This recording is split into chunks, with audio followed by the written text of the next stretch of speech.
What's up, guys? As you can see, the turkey tour beard is no more, and I've fashioned something a little different into it. Kind of like it, but I don't think my girlfriend is going to go for it, so I don't know how long it's going to last. But I apologize. Let me get to the point here. We got a great video for you today. Jake and I were just up in Wisconsin, and we got the chance to go and talk with Dan Infalt and Jeff Giencke at the Hunting Beast. We have been huge followers of the Hunting Beast for several years now. They have had a big impact on what we do tactics-wise in the woods for deer. We filmed the video version for YouTube right here, and we also have the audio versions, which will go on the Hunting Public podcast over at iTunes, Podbean, and Stitcher. So check those out as well. Got lots of other good content there also. But yeah, let's get to the video. All right, we're rolling, boys. Got that thermocell running? Yes, I do. We got enough mosquitoes down here. Boy, that where we were at earlier, that spot that I was telling you about a while ago that you sent me last fall, that's where we went.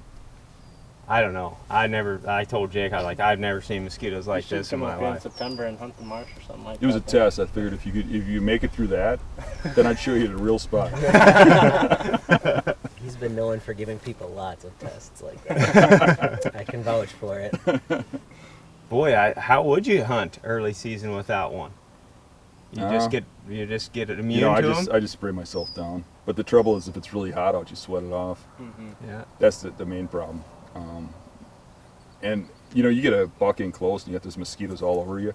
It is so hard not to do anything, not to swat or anything. Yeah. That's what we were talking about because we're turkey hunting.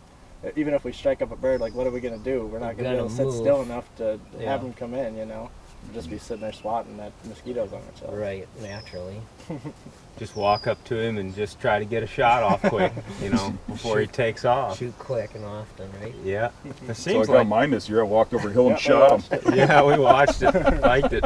What season was that you were hunting? That's third season. Yeah. There's a lot of turkeys up here, seems like. Yeah, we've got a pretty good number of them, yeah. Oh, when we drove in, Dan said he saw one just outside the entrance when we pulled in.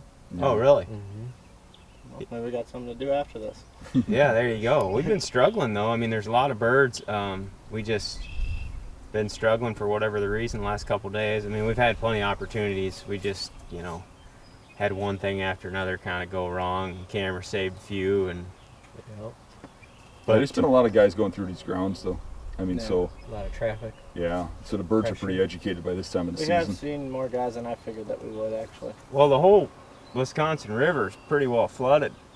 You The guys bottom. have had all this rain, all the bottom land Oh, and yeah. all that bottom ground that probably holds a lot of birds in the spring usually is all flooded, and the birds got to move and the hunters got to move with them, and there's just not as much ground, it seems like, in the bluffs around the river that's public land as there is right there in the actual river bottom. But In a couple spots we saw, you could tell it was a good 2 feet higher than what it was now, with that mud stain on some of the trees. that river looks like it'd be tough to hunt, like for deer. The river bottoms? Yes. It is. It is. The Why trouble is is that floods all the time and it changes the terrain and stuff. Huh?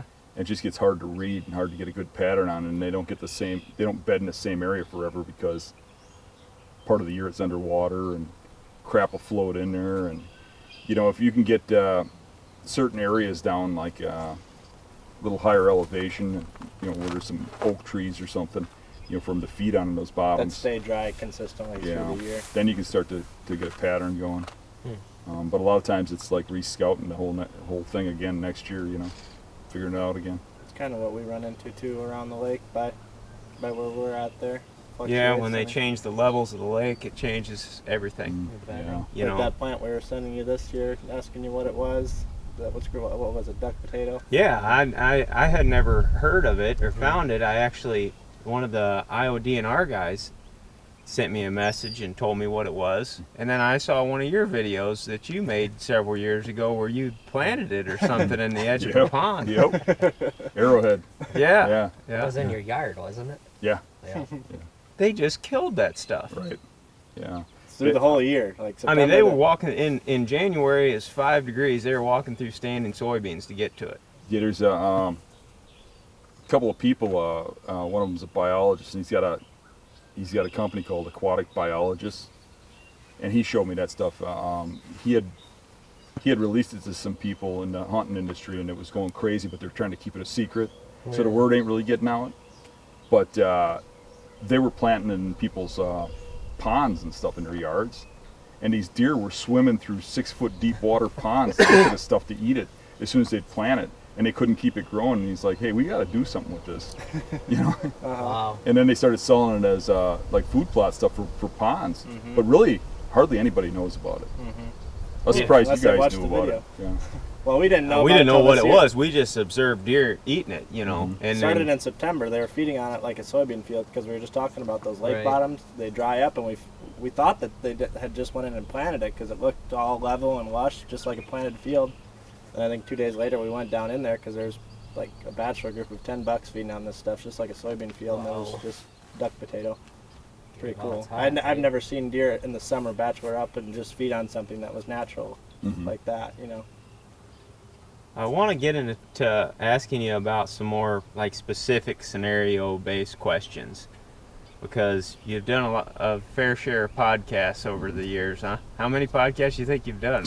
No idea. I do about one a week. and you know, and really, it does get a little frustrating because most guys that do podcasts don't hunt like I hunt, and they don't ask the kind of questions that really draw out the attention of the viewers, because I can go into much further detail. Yeah. Right. And I think that's where we kind of unite, is you guys are hunting like I'm hunting. You know?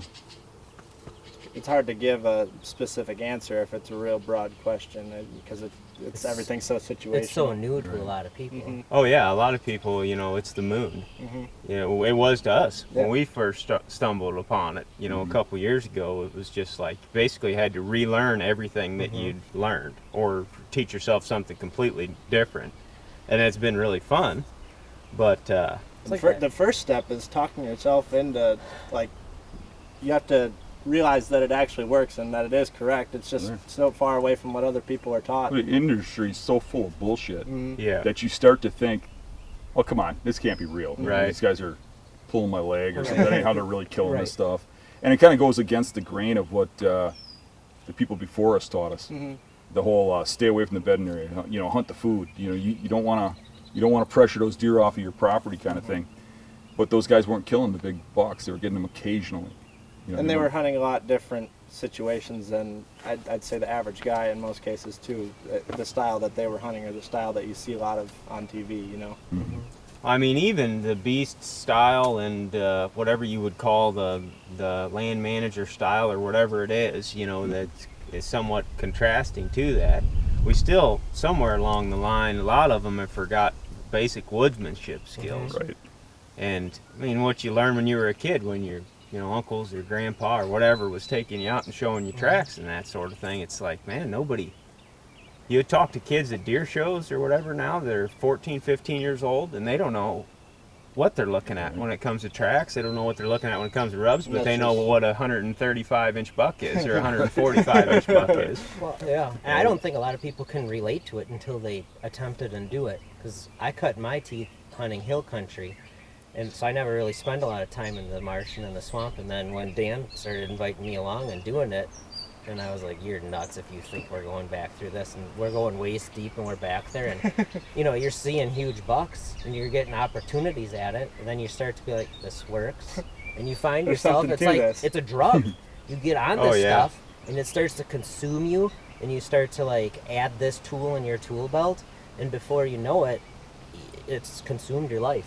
Well, you And start to just- be able to make sense of things, It like flows. why you saw a big buck. That's just the biggest one word, why. Yeah. You know, and like when you see a big buck and you think back to your encounters that you had like 6-7 years ago or whatever, and like, Oh, holy that's cow, why. that's why he was there on that day, or potentially that's why You would he not was there. believe how many times I hear that exact scenario. Yeah. That's what people tell me when they see our videos or something, that they're like, hey, everything just lit up for me.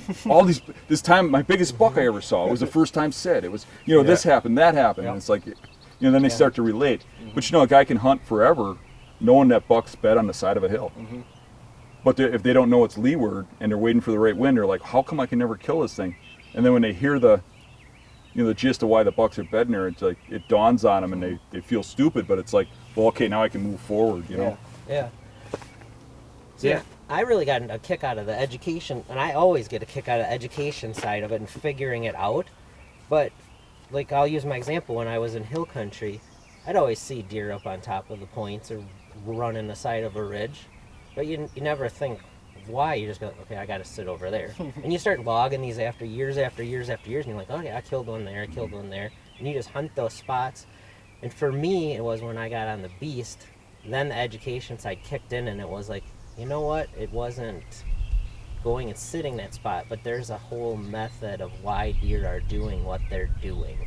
And there isn't that education side. I mean, you have to really go and look for it because if you're on a TV show, you're not getting that. No. You're getting kill, and you're getting like videos and things that are not real world examples. But yeah, I love that part of that's happening because that deer that's how he lives. That's how he's programmed through nature.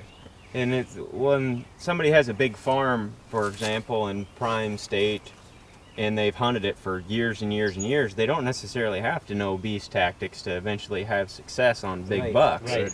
They'll do like you just said, Exactly. and eventually it'll be process of elimination. They're like, oh, right here's where I killed a big buck, and then oh wow, this stands really good. I killed another big buck. Especially when you got years and years of Right, hunting that place. but where it really comes in handy, and when like you said, the light bulb flicks on, is when you start hunting new areas.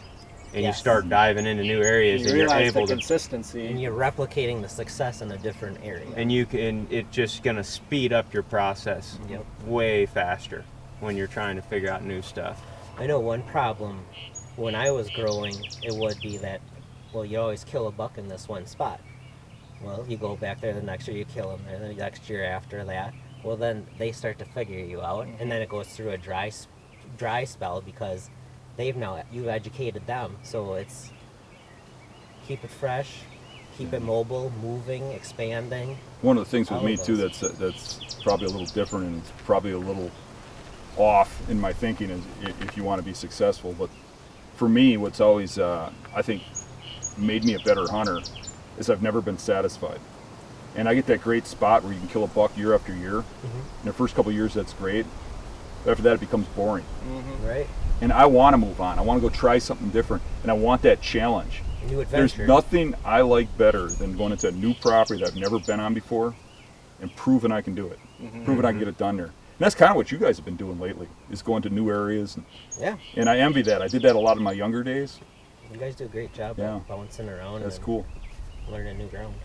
Yeah, I mean, we were talking the other day. We get it right, a very small percentage of the time when we go into a new area. But isn't it sweet But when it happens? Oh yeah, but it's like, man, if you hunt that area for 1 year, for 4 or 5 sits, and you really start to hone in.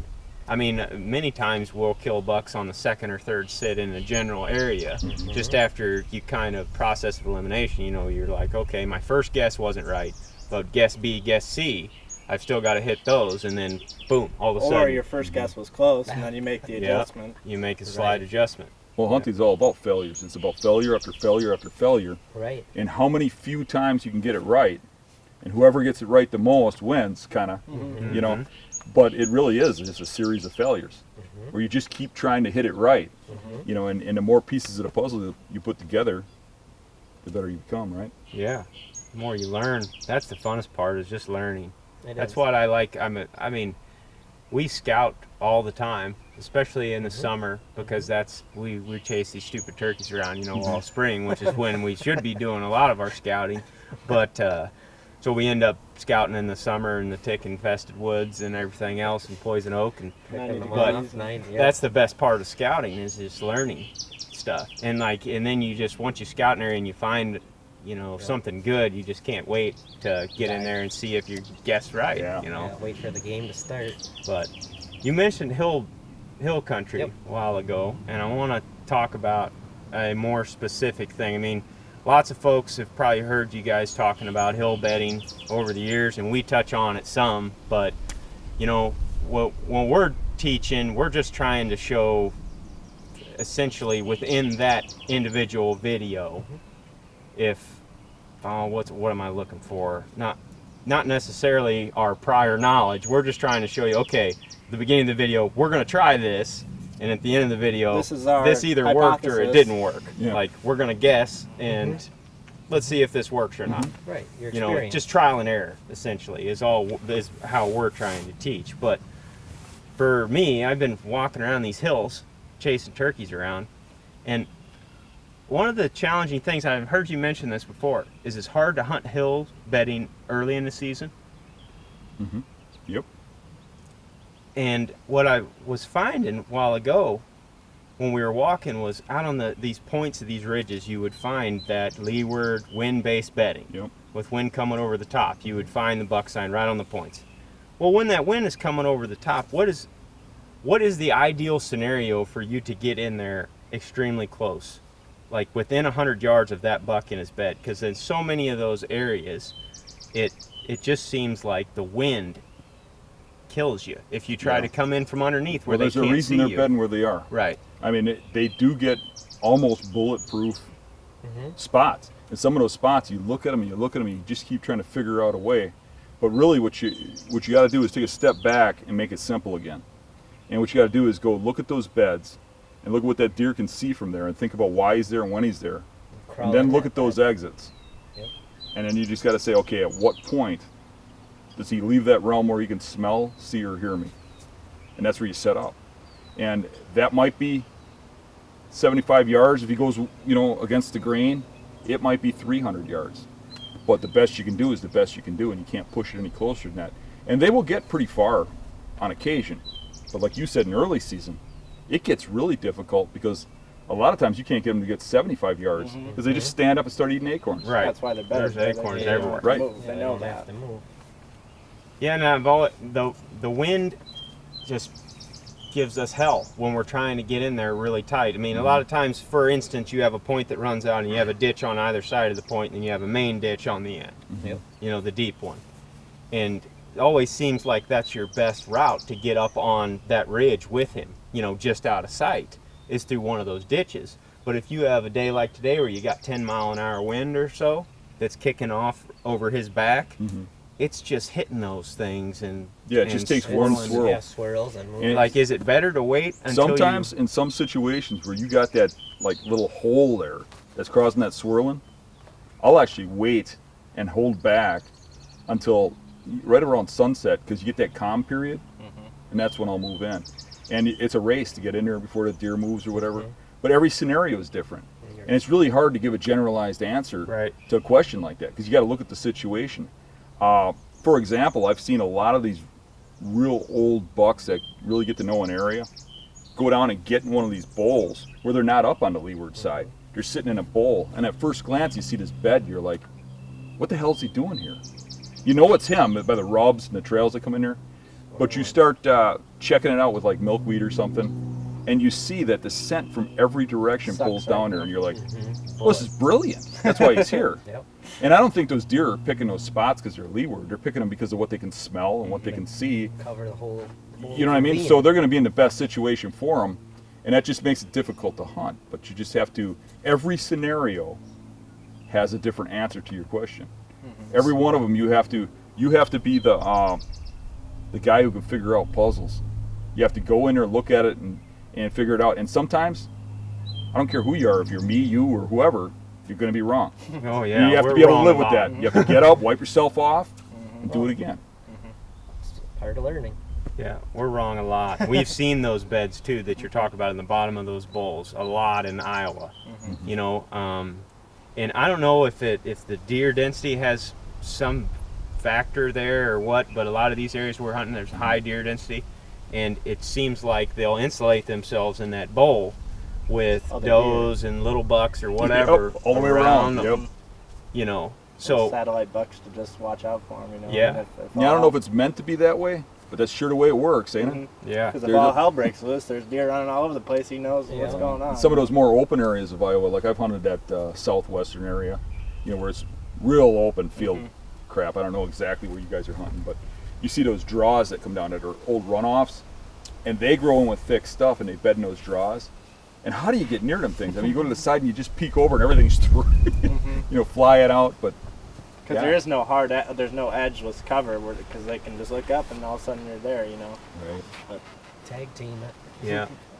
That's something we should do more often. We haven't done that as much. Is like, say you have a bedding location that you're wanting to go and hunt, is send team A to one side and team B to another, exit route on there. And I think we would figure these out a lot quicker, but like you said, we have kind of an adventurous spirit, so we can only say put one place so long. It's like, well, we're starting to figure this out. Nah, but we want to look at this over here. There's something to be said there too. I mean, you guys are hunting as a team. Covering a bedding area from two sides works really well. That's what we did. Generally, Couple videos this one year I guy saw makes a you little guys do noise that. or something, Yep. the deer goes the other way or whatever, but covering both exits, I mean, you guys are hunting as a team anyways. Instead of hunting two bedding areas, now you don't know if the deer left the other side. Do I need to hunt the other side or whatever? But covering that whole thing in one set, that could be pretty lucrative. you guys had a pretty good hunt in September, I think it was, when you guys Yeah, did well- that. Maybe just paint that picture once. Yeah. That whole Opening. scenario out. Opening day, it was Mario, Dan, and I, and we went to. Dan and I went to a primary bedding area, and Mario was just outside another primary bedding area, and you set up on the side of a bowl, Mhm. and I went down around the other side of the bowl to where there was a point, and I knew from past history there's some good bucks beds just in the cattails. And Dan, you were sitting just outside of this bowl on this side here. You had a bunch of bedding out on the mainland, kind of. Had You some were on the mainland, some in the bowl. Yeah. some in the bowl, but Dan was sitting right by dropping acorns. Both of us had dropping acorns on both of it. Which You had- in that case is key because it's marshland. Yep. So there's not a lot of acorns. Yeah, but I mean. So you're sitting on first available acorns coming out of bed. Exactly. Yep. Exactly. And you had a couple small bucks walk right up to you, walk right under. And you had a nothing good but one, shoot. right? Yeah, and I had one really nice, Really good one. one really nice buck, but he was snapped off right after Yeah. the brow tine. Otherwise, he was dead at 10 yards. I mean, if he would have had the other horn, I let him walk, but And Mario had pushed it too far, pushed the envelope too far, went in a little too far, made too much noise, and kicked his bedding area. Okay. But we literally, in one set, 3 guys. covered a huge section. Yeah, that's probably what, a square mile. Yeah, That's all the primary bedding in there. Yep. So we knew every buck that was moving through the area at that time frame. And So Mario pushed a different buck, or he pushed the buck that came by you? he was in a different bedding area. Okay. I was Yeah. like here, and Dan was here, and Mario would have been in a bedding area. Okay. Yeah. Quite a ways. so the only away, ones we but- didn't see were what he was on to. Yeah. You just heard him get up or something? Yeah. Yeah. We don't usually get as close as we should. We don't. I don't know. We don't bust them out very often, and that's not by design. Like, we would honestly rather be getting closer. Like I've heard you talk about. If you're not bumping them every once in a while, you're not getting close enough. Right. And because we're hanging 2 stands a lot of times, Two and guys trying walking in. 2 guys walking in and trying to get in the same tree with 2 stands and the Yep. camera arm and Lot to everything. manage. It's we just don't quite get as close as you need to be. And this year I was hunting a buck early in the season in Missouri, kicked him out of his bed the first day. So that's how we found the bed. Went right back the very next day, hunted the same bed except from the opposite side of where we kicked him out of. We came in from the south, kicked him out, he went north. Well, he busted out of there and turned around and looked around, and then he just walked off into the marsh. And like, okay, well, he doesn't know what we were. He just heard the sound. Woke him up pretty much. Yeah, woke him up. Little I mean, bump and dump he was little from bit, me to yeah. the back of the car. And just blew out of there like a rabbit out of a brush pile, But he didn't have any idea what happened. I was like, Zach, we're going right back in here. And the next day we circled around him and we got on first available acorns, leaving the bed out the other way. And we hadn't scouted this before. It There was you just go. one of those deals, where we walked in, stands on the back, and the next night he came out of there just like we drew it up. But we were exactly, and I marked it on the map. And I don't know how accurate those maps, like their measuring tools, can be. Sure. But we were 100 yards from the bed. And he came out and he just walked up through there. I mean, one step every 5 minutes, it seemed, Yeah. munching on acorns. September, just like we were talking September. about earlier. And if we'd have As the been sun's going 15 down. yards closer, we'd have killed him. Yep. Yep. I can't tell you how many I've killed at the buzzer, Oh, yeah. within 100 yards of their bed, at the buzzer, right at closing time. Right. that they've just gotten close enough for me to shoot at the buzzer, and they've been up for half an hour, and I'm only 75. They're just slinking 100 in there yards. like Yeah. that. They just move in slow feeding, especially those older animals. They know better than to just get up and take off, you know. You've talked about it before. They're pretty much not leaving that bubble from where they can see just out of Right. sight. If you're lucky, they're getting out to during daylight or shooting hours. Exactly. I think that's such a good learning tip, though. When you find a buck bed, I mean, a new person finds that buck bed. Whoa! I found a buck bed. Get Then in you it. crawl in that sucker and you sit down and you're like, "That's why he's here." Yeah. And as far as you can see, then you know where to put your tree stand. Yeah. You know, Yeah. it's such a good feeling when you're like, "That's the tree." You know, that- can't- you know what that can't brings see up that spot. is I think the biggest problem that I see with guys following this is they don't understand which beds to hunt and which ones to walk past. I think that's the hardest part. I think a guy finds a warren in bed and he thinks he's got it made, and he thinks all I have to do is hang a stand Yeah, this fall and I found a buck and I'm going to kill him. that was King Tut. That made And that one you what got to it know was. more about the picture, you know, Yeah. about why he was bedded or when he was bedded there. And I don't know about you guys, but what I'm looking for is groups of beds in a small area, you know, a primary bedding area that they can use all the Different time. winds. Yeah, Shift like when we're around. talking about those leeward points, That's when they're you're bedding looking in for somewhere a point that consistently. is pointed perfect, so the only wind that don't work is an east wind, which is rare. Yep. You know, so that he can be there almost any time. You know, and you see a lot of beds in those spots, and I think that's the thing the viewers and people listening to us get wrong the most. I agree. Well, that bed you found in hill country here, did you find where he would shift around Yeah. on that side? Yep. That's always And kind it of was- neat to see how they'll slide over one way. It might be 10 feet. It 20 was feet. the spot was kind of sweetened up a little bit, if you will. You know, some of the hills that folks are hunting are more monotonous timber, Yeah. and they still bed in those same spots. Yep. You know, just because of the topography. This was a hill that went down. I mean, there was 8 or 10 ridges that came off the main ridge, and there was one of them that flattened out at the very end where there had been a bunch of trees that got knocked down. I don't know if a storm came through or what, but all that sunlight got in there, and that Thickened it up. yeah, it got super thick. And there was only about 2 acres, maybe less than that, right on the end of this point that was super thick, and it was right on the downwind side of that. You know, leeward side of that thick stuff, Bunch of right on cover that at the back. the point. Yes, cover Right. at the back. That thick They stuff. were just loaded with beds and sign, and just was lit. Wow. And it was much Mark that better. spot, right? Yeah, it was much better than all of the subsequent points down from there. Yeah. You know, I mean, Do you you were have that GPS coordinate? yeah. Oh yeah, I marked it on Onyx when we were in there. But I was looking at that, I'm like, good grief, you know, I've heard Dan say, like, talk about these hills up here and how they're hard to hunt early, and I was thinking about how I'm gonna get in there, you know, opening day.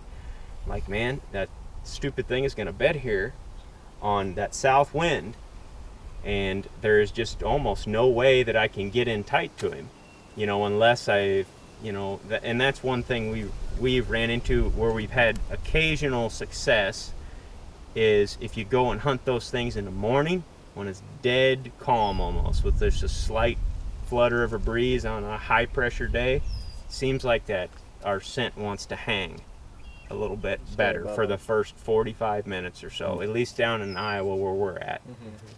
Seems like that's when we don't get busted.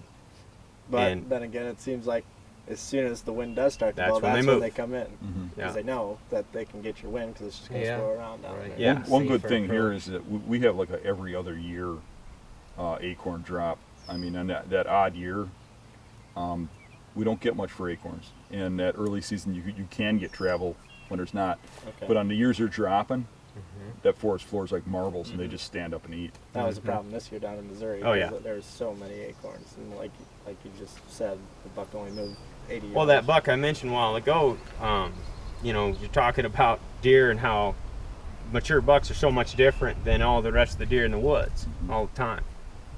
We had does come by us that night, little bucks running around back and forth, and then But get that big one to move. yeah, and I'm talking these deer are covering hundreds of yards. Yeah. You know, those does may have made it a half mile in daylight Yeah. that night out of the bedding area. And he's not. And moving he squat. is going through there, like it's hard to get people to really understand how they move, especially when it's not rut.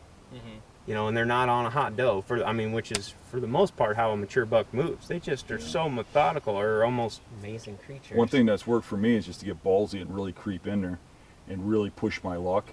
And like I say, yeah, maybe you bump, maybe you don't, but you're certainly not going to kill them if you don't try. The trouble is when you get the two cameras, the cameraman, the hunter, and the two stands in a tree, and you're trying to pick the right tree. That gets very difficult.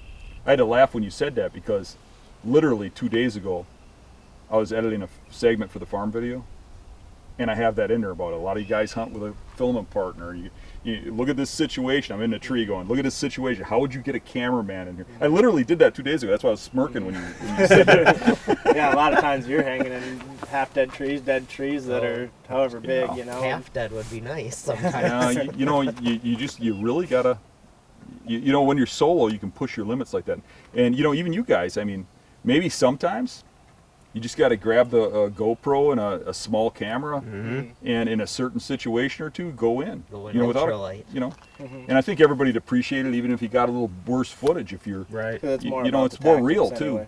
It's more about the tactics than it is the shot, the kill shot. When we used to do a film team for a show, and they were insisting on cameramen, there was actually times when we had the cameraman sit back, and I'm like, "You're not coming in with me.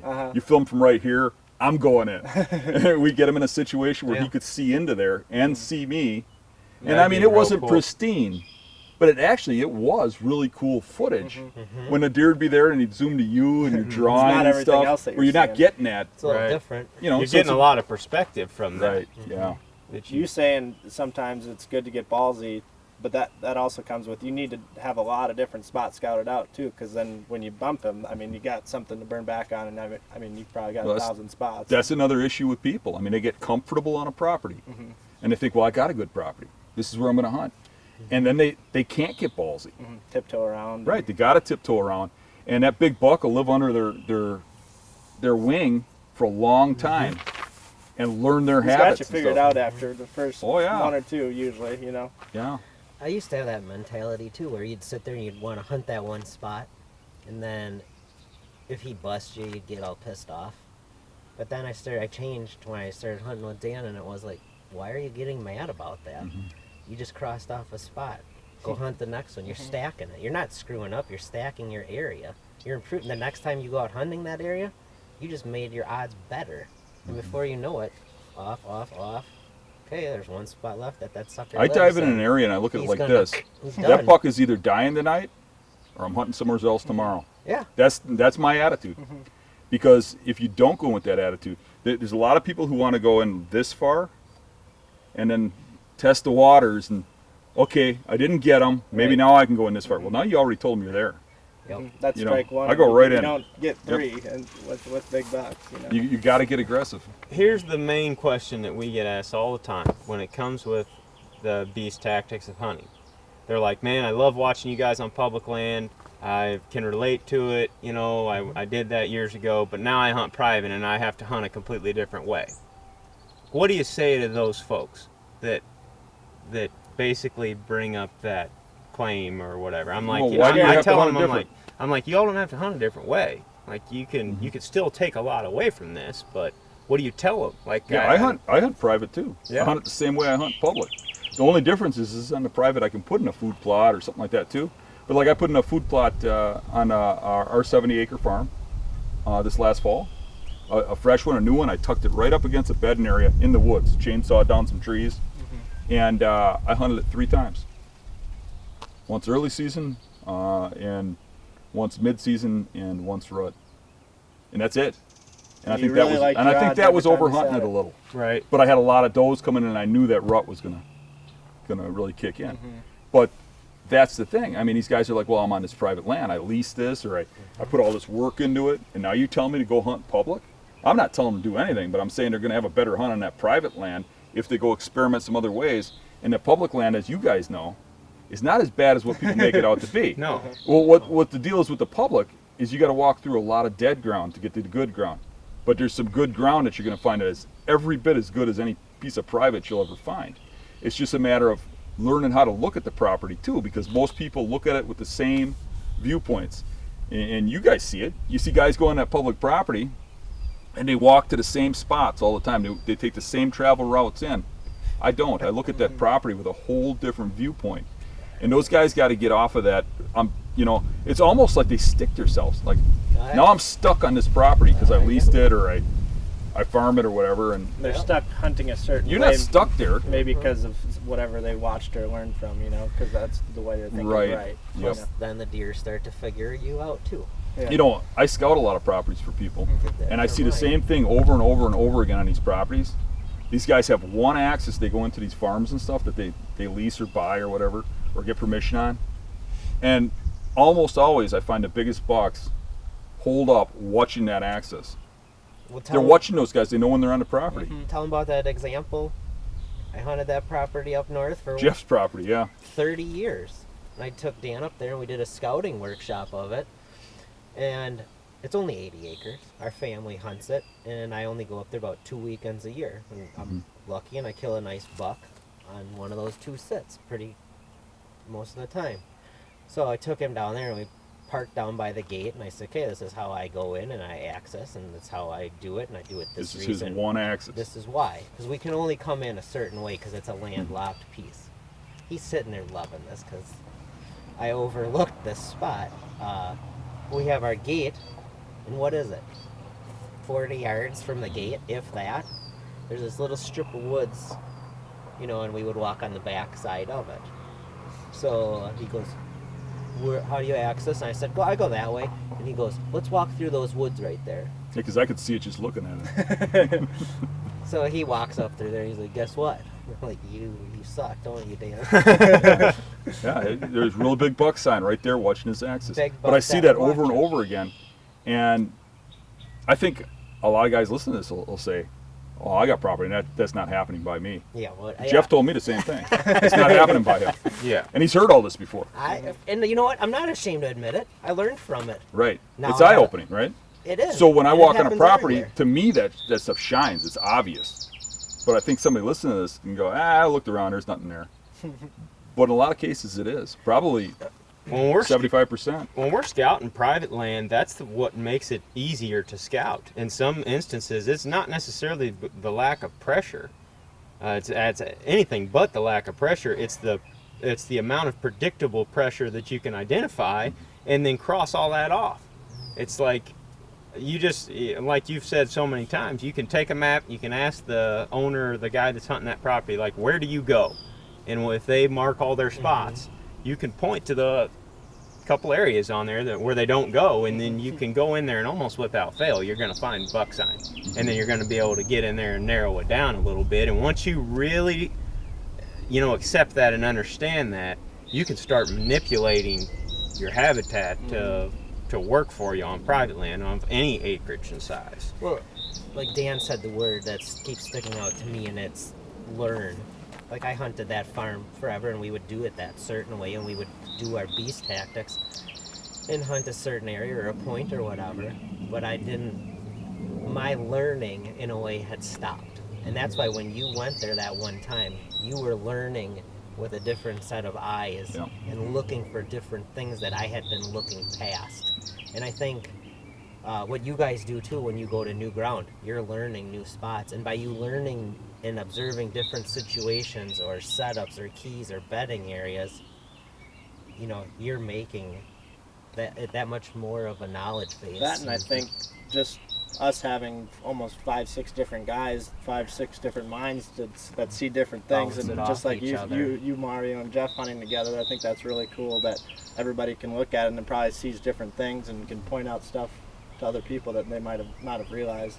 And I think a lot of people in general and public land hunters too just want their own spots to themselves, because they are limited good spots out there, but Right. if you can pal up with somebody or have a buddy, that can be a lot of fun too. I don't know if you guys see this up here. I'm sure that you do, but down where we're at, we see our spots change a lot from year to year. Sometimes it's, that primary bedding will change depending on the acorn crop, but it seems like, I think it may be because we're filming it and drawing some attention to these locations, potentially. I'm not positive of that, but the buck nest for a few, for example, a few years ago, we went in there and we saw like 4 or 5 mature bucks Yep. one night. It was just crazy. Watched them all stand up out of those beds, went in postseason, confirmed it was just lit, and that was the place to be. But we chronicled that a lot, and we showed, I mean, a lot of folks watched that. Next year, go in there, boot tracks in the creek. You know, they're hitting that spot. There's people hunting there that weren't hunting there before, Yep. and the bucks are not there. And I couldn't really determine whether they weren't there because of the lack of acorns, if they weren't there because of the human pressure or what's going on. But It's probably pressure. Because I'm not seeing my areas dry up like that. okay, I see them shift, like in farm country, which I think a lot of yours is farm country, even if it's public, Just based off based on crops. crop rotation or whatever. But they still come back. But when I see them go dry is when there's pressure. And I also see that first year I'm in there, when you find one of those killer bedding areas, that first year I'm in there, that first sit is usually when I get it done on a giant. After that, you can get good bucks year after year. But I've had plenty of them that dry up when people find them, because people don't hunt like us. Even if they follow us, follow what we do, there's nobody out there. I shouldn't say nobody. 90% of the guys following us won't walk the walk. They find a good spot. It's the only good spot they've ever found, especially if they're the kind of guy that's got to sneak in and take your spot. They can't do the work. That means they don't have confidence in their own ability. They didn't get the whole gist of why you're showing that to teach them. So when they go in there, they're going to camp out. So they're going to hunt the same spot 3-4 days in a row, come back again the next weekend, and think they're not over hunting it. I can tell you from experience, I hunt one of those bedding areas 3 times in a year. I know it makes an impact the next year. I try to hunt my bedding areas only 1 time a year. And the reason I preach 3 times is because I know the regular guy ain't going to do it once. But you're better off with just going in there once. You know, those things, they catch on to they're being hunted. And I've had like there's some spots out by me where there's like a island way back in the cattails where you got to go through waist deep to get back there. And every year I'd hunt it, I'd have a confrontation with a big buck. Whether I'd kill him or not is a different story because it was a hard setup, but he'd be there.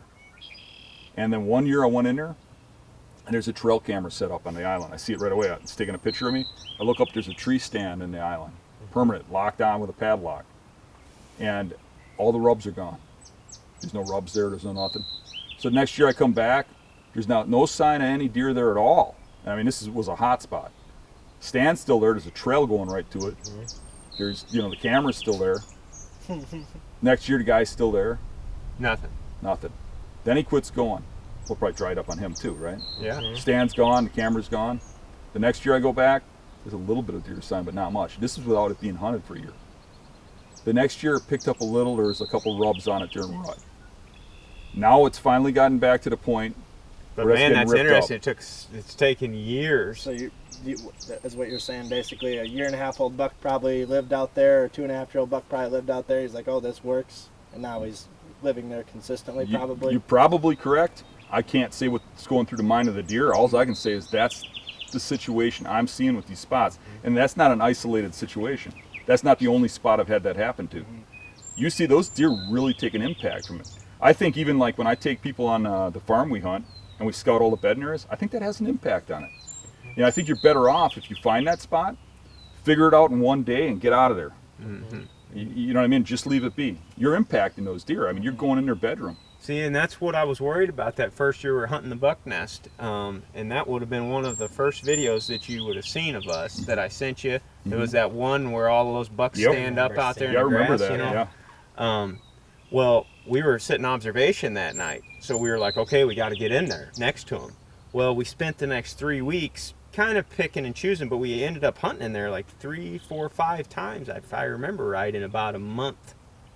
And we were pushing in trying to kill them. Now, every time we were seeing mature bucks because I think just the sheer amount of mature bucks that are in the area.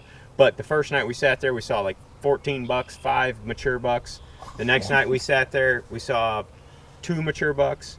The night after that, we saw 1, and from that point forward, we saw 1 mature buck in there. And then after the season, we scouted it. Then we came back in the next year to hunt it. And I got out of there. I stayed out of there for 7-8 months. After we scouted it, went in there to hunt, and there was boot tracks going in there. And we didn't even go in. We just monitored it from observation stand. Didn't see a thing. Didn't see the sign leading in and out like we did. And then we're looking at the I guess, the access point that those hunters were taking, and they were doing just like you said. They're going in there. It looks like a track meet is getting run through that creek where there hadn't been a boot track in years. The good thing is if that public property's got them kind of bucks on it, There's somewhere. there's near somewhere there. in there, and you just got to locate where they move to. Right. So use those hunters to your advantage. Yep. Yeah, if they're putting pressure there, the deer are moving someplace There's a else. pocket Yeah, somewhere. there's somewhere. Another interesting thing with that spot is that year that they were all there was no acorns, hardly at all. And it's kind of a creek bottom where it's just a lot of natural browse and stuff. It goes up into. It goes into some big hardwood ridges, and this past fall there's acorns everywhere up there, That could have an impact. and on there's it. lots of rubs just scattered, Travel. throughout the whole thing. And I was thinking, instead of those bucks being concentrated in that one primary bedding, they're probably all bedding. It's essentially sort of marsh, creek bottom type terrain that butts up to hill country terrain. And I was like, they're kind of up in those hills Bet now. on those points where they can stand up and eat. Yeah. And Yep. I thought that could have had something to do with it, but they kicked our butt in there. I mean, we tried for weeks trying to get on them, not at that specific spot, but hunting them on acorns earlier in the year and trying to get on those points, and we're definitely still learning more about that. The bedding stuff has helped tremendously, and there's, we hunt so much that we can teach people eventually how to do it right, because teach people a lot through mistakes. through really. mistakes, like you Just because mentioned we're out there earlier, so much, but we make a bunch of mistakes. we do. We make mistakes all the time. Too. Man, we mess up a lot. Yeah, well, We everybody mess up a does. lot. I mean, that's really what it is mistake after mistake after mistake, and then finally you get something right. And I really kind of, I hate to say this, but despise the whole TV show type thing where everything's successful. Mm-hmm. That's what these kids think. Right. They're like, what am I doing wrong? You're not doing nothing wrong. I mean, it's a matter of, you're not going to kill every time like you see on TV, and you're not going to do it in an open crop field. Yeah. Right. And it's it's not going to be this big either. that whole, Yeah. Every time. it's a series of mistakes, and That's right. Jake, what were you saying a while ago too? You had a really good question a while ago for Dan and Jeff. Oh, it's about the bedding. Marsh bedding compared to hill country bedding. Yeah, consistent. What was it? I don't know. I guess it's just as something that I might have in my mind, but it seems like wind-based bedding is more specific to hill country, because if you find in marsh country, a lot of times you'll find they get on a high spot or something, for example, and they'll just bed around that high spot where it works on any wind. Would you guys say that's accurate? yeah, Bedding is more consistent in hill country? No, more consistent in marsh country. Just Oh. it's not as based off wind, I guess is what I'm saying. oh yeah, I would say to a degree. I find some bedded in hill country that deer just lock in there just about every time. But I think that they get bumped out by coyotes and stuff a lot, where in marsh country they're usually surrounded by water and nothing really gets in on them. You know what I mean? So they get a spot that they really love, and I would say that some of my marsh spots, some of the better ones are, I mean, you can count on if nobody's been in there'll be a big buck there. Okay. Not taking any wind into account. Right, with no wind He'll doesn't be there. matter. And Where that, wind does make a difference in the hill country. and because what they have the sound advantage of. They got a spot where nobody Yeah. goes. No coyotes go, no people go. Protected That's why they're by there. water, everything. Right, the only time Bulletproof. somebody walks through there is when it's frozen and they're looking for a shed antler or And something. usually they're not in there at that time, anyways. By us, Right, they migrate out. big low. But to a degree, what I do see in hill country that kind of goes against the grain is that the younger bucks, and I'm not saying real young, I'm saying the kind of the ones we're chasing, 2-3-year-olds that are real decent bucks, are really moving all over the place and hard to pattern. The easiest one to pattern is actually the mature buck. Those old bucks get on one point and just live there. You talk about that property I sent you to down the street here. That property, did you look around in there? A little bit, but we didn't. We just pretty much followed the top. Okay. Yeah. We Well, ran through when it you pretty go quick. in there and you walk through that gate and you walk out into that open area, it's stuff on your left there, on the other side of the valley. That's where you find the most consistent bedding on nice bucks, especially when you get to the far back just before it curves around. There's some really good bedding up in there. There is a big scrape, right? right, pretty much before we dove back down up in that northwest corner. It would Yeah, have been exactly. right on the top. So now, if you come all the way back around, you get back to where you go in at, right above the axis when you walk through those gates and you turn down those logging roads, that hill above that, that's where the biggest buck has always been on that property. But he's usually closest to the road. alone. Yep. Nobody goes up there. It's right above that house. It's real steep, right Yeah, there. real steep. Yeah. That's where we've had the action with the biggest bucks. You just I mean, the watch giant all the old hunters walk ones, by. but try and hunt them. Yeah. I mean, there's been times that logging road is just beat with scrapes and there's rubs going right up there and everybody just walks right past. Right. You know? They're just walking underneath of it. Right. basically. And he's up there watching you. Yeah. And the only way to hunt him is to walk all the way out there, come around back up on the top, and when he goes down that ridge, heading back out that way, is to cut him off before it gets dark. But It's so that's crazy. one buck versus all those nice bucks in the back there that are easier to hunt. Uh-huh. And that's Right. usually what we're hunting. Yeah. I'm with That's ya. usually what we're hunting. We don't go after just that one lone But ranger that a lot of the times. consistency, back to your original statement, the consistency is much better with mature bucks than it is with the middle-aged ones. Mm-hmm. And that's why a lot of people struggle, is because they haven't put themselves up to a class of hunting those mature bucks yet. Yeah. Yeah. You know, it gets more consistent with the big. That's why a guy like Andre D'Acquisto does so well, and you're like, how can he go in, kick this buck out of the bed, and then hunt it? Because those mature bucks He'll go have back. learned that spot has saved her ass all these Right. years, That's so and they just true. go right back in there. Now, you think that has a Yeah, lot to so do with it? true. Like, you brought up a good point a minute ago, and I hadn't really thought about it much lately, but when we were hunting the buck nest, you saw, like, the hierarchy of age, like, right there. Like, everything you said about satellite bedding was all just coming true right in front of my eyes. Like, there's the primary bedding, two biggest, baddest bucks in there, stood up right out of that. And then all these other, younger, 2-year-old, yearling bucks just sort of stack in, and they're all Outside. standing up because we can visibly watch this happen Yeah. in that wide open bottom. Kinda. Do you think, like, I don't know, what was that guy, Infinity? Insurance salesman out here, maybe. You're gonna come over and sell us something. Yeah. It's flow. You guys look like you could use some insurance. He hasn't left yet. Four dudes sitting in a parking lot. Comes over with a chair. What are we doing, guys? We're just sitting on the ground over here talking to a camera, man. What do you know about buck bedding? That looks like one of those vehicles that you put blades of grass in and it runs off of those. Yeah. I thought you were gonna Those say green wind ones. them up. Yeah. Anyway, well, in that spot, like I was just mentioning, you were seeing 1.5-year-old bucks to 5+, all in the same area. Obviously, the old bucks are getting the primary. If they have that year after year after year, do you think that those young bucks just over time learn to become comfortable in there because of the lack of pressure?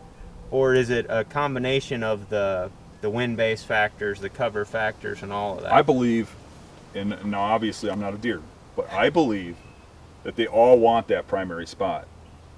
It's just that only certain ones are able to take that. They're the ones that, hey, this is my spot. And So you're it's going to a sit over there if you want to come near competition. her. And they're going to get as close as they can without getting her butt ass kicked, Right. basically. You know? I was thinking about that when you were saying, obviously I think you guys hunting there as much as you did had an impact, but also it was October, whatever, 1st, 2nd when you guys went in there. Naturally, 5 mature bucks can't all exist in a 200-acre piece. Like that's part of the reason they dispersed, or there wasn't as many there too. Because like the first Yeah. or second time you guys hunted there was an all-out battle for basically whoever got the best. Well, that's the thing, too, is that the closer you get towards the rut, the less bucks will fit in a spot like that, and the more they'll have to be pushed down. They're Man, fighting we- for the best spot, basically. We left a lot of scent in there too, and people think sometimes I don't know. They think we're being so careful and cautious. Well, and sometimes we are. Sometimes we're just bulldozing in there and trying to get it done, like you said. And we're not worried about what we're leaving behind us. It's just everything that's in front of you at that point. Like, not worried about scent and everything. We get so many questions about scent and what you use for scent control and boots and yeah, I mean, just nothing essentially anymore. I mean, we just don't have time to worry about it. But- Even if scent control worked, which I don't believe it does, it can't work in the scenario we're doing. I mean, when you're pushing yourself in there, it's just impossible to. not sweat or Yeah, smell. exactly. Well, in that spot, it's not good to leave scent there, obviously, but you have to when you get in that tight. Those bucks were still there for the next couple of sits. And, you know, and they to were- go back to what you're saying, is I just want to make sure this is clear, is that if I was still seeing those mature bucks, I'd still go in there. My in and out approach is when there is nothing there to hunt. You know, then I move on. But I will hunt until he disappears, and then I'll back off for a while, let him have the spot, and let my scent go back out of there. But you got to hunt him when he's there. I mean, it would make no sense to know that that buck's living there, Right. and then go hunt over there. Yeah. And we were almost to that point. You know, it was like the third time we'd been in there, and we're just leaving scent all over this field, not in the beds, you know, 75 yards from them, but in a ring almost all the way around, trying to hunt all these exits. And we're like, we got to try it again, you know, because we saw 2 last time. So we go in there again, and sure enough, there's another one that's in there. Eventually, that, you know, luck ran out as you got into the rut, like you said, and they dispersed out of there. But man, I just was wondering, I didn't know if that many times hunting it, that, you know, one after another had an impact on it. But it makes way more sense that the pressure coming in from the hunters the next year probably is what pushed the bucks out of there. And who knows, could have been acorn crop too, like we were mentioning. Yeah, with me, I would just keep monitoring it. Eventually, maybe they come back, and if it is hunting pressure, eventually those guys, after kicking all the deer out of there, not seeing nothing over and over and over again, the deer will come back.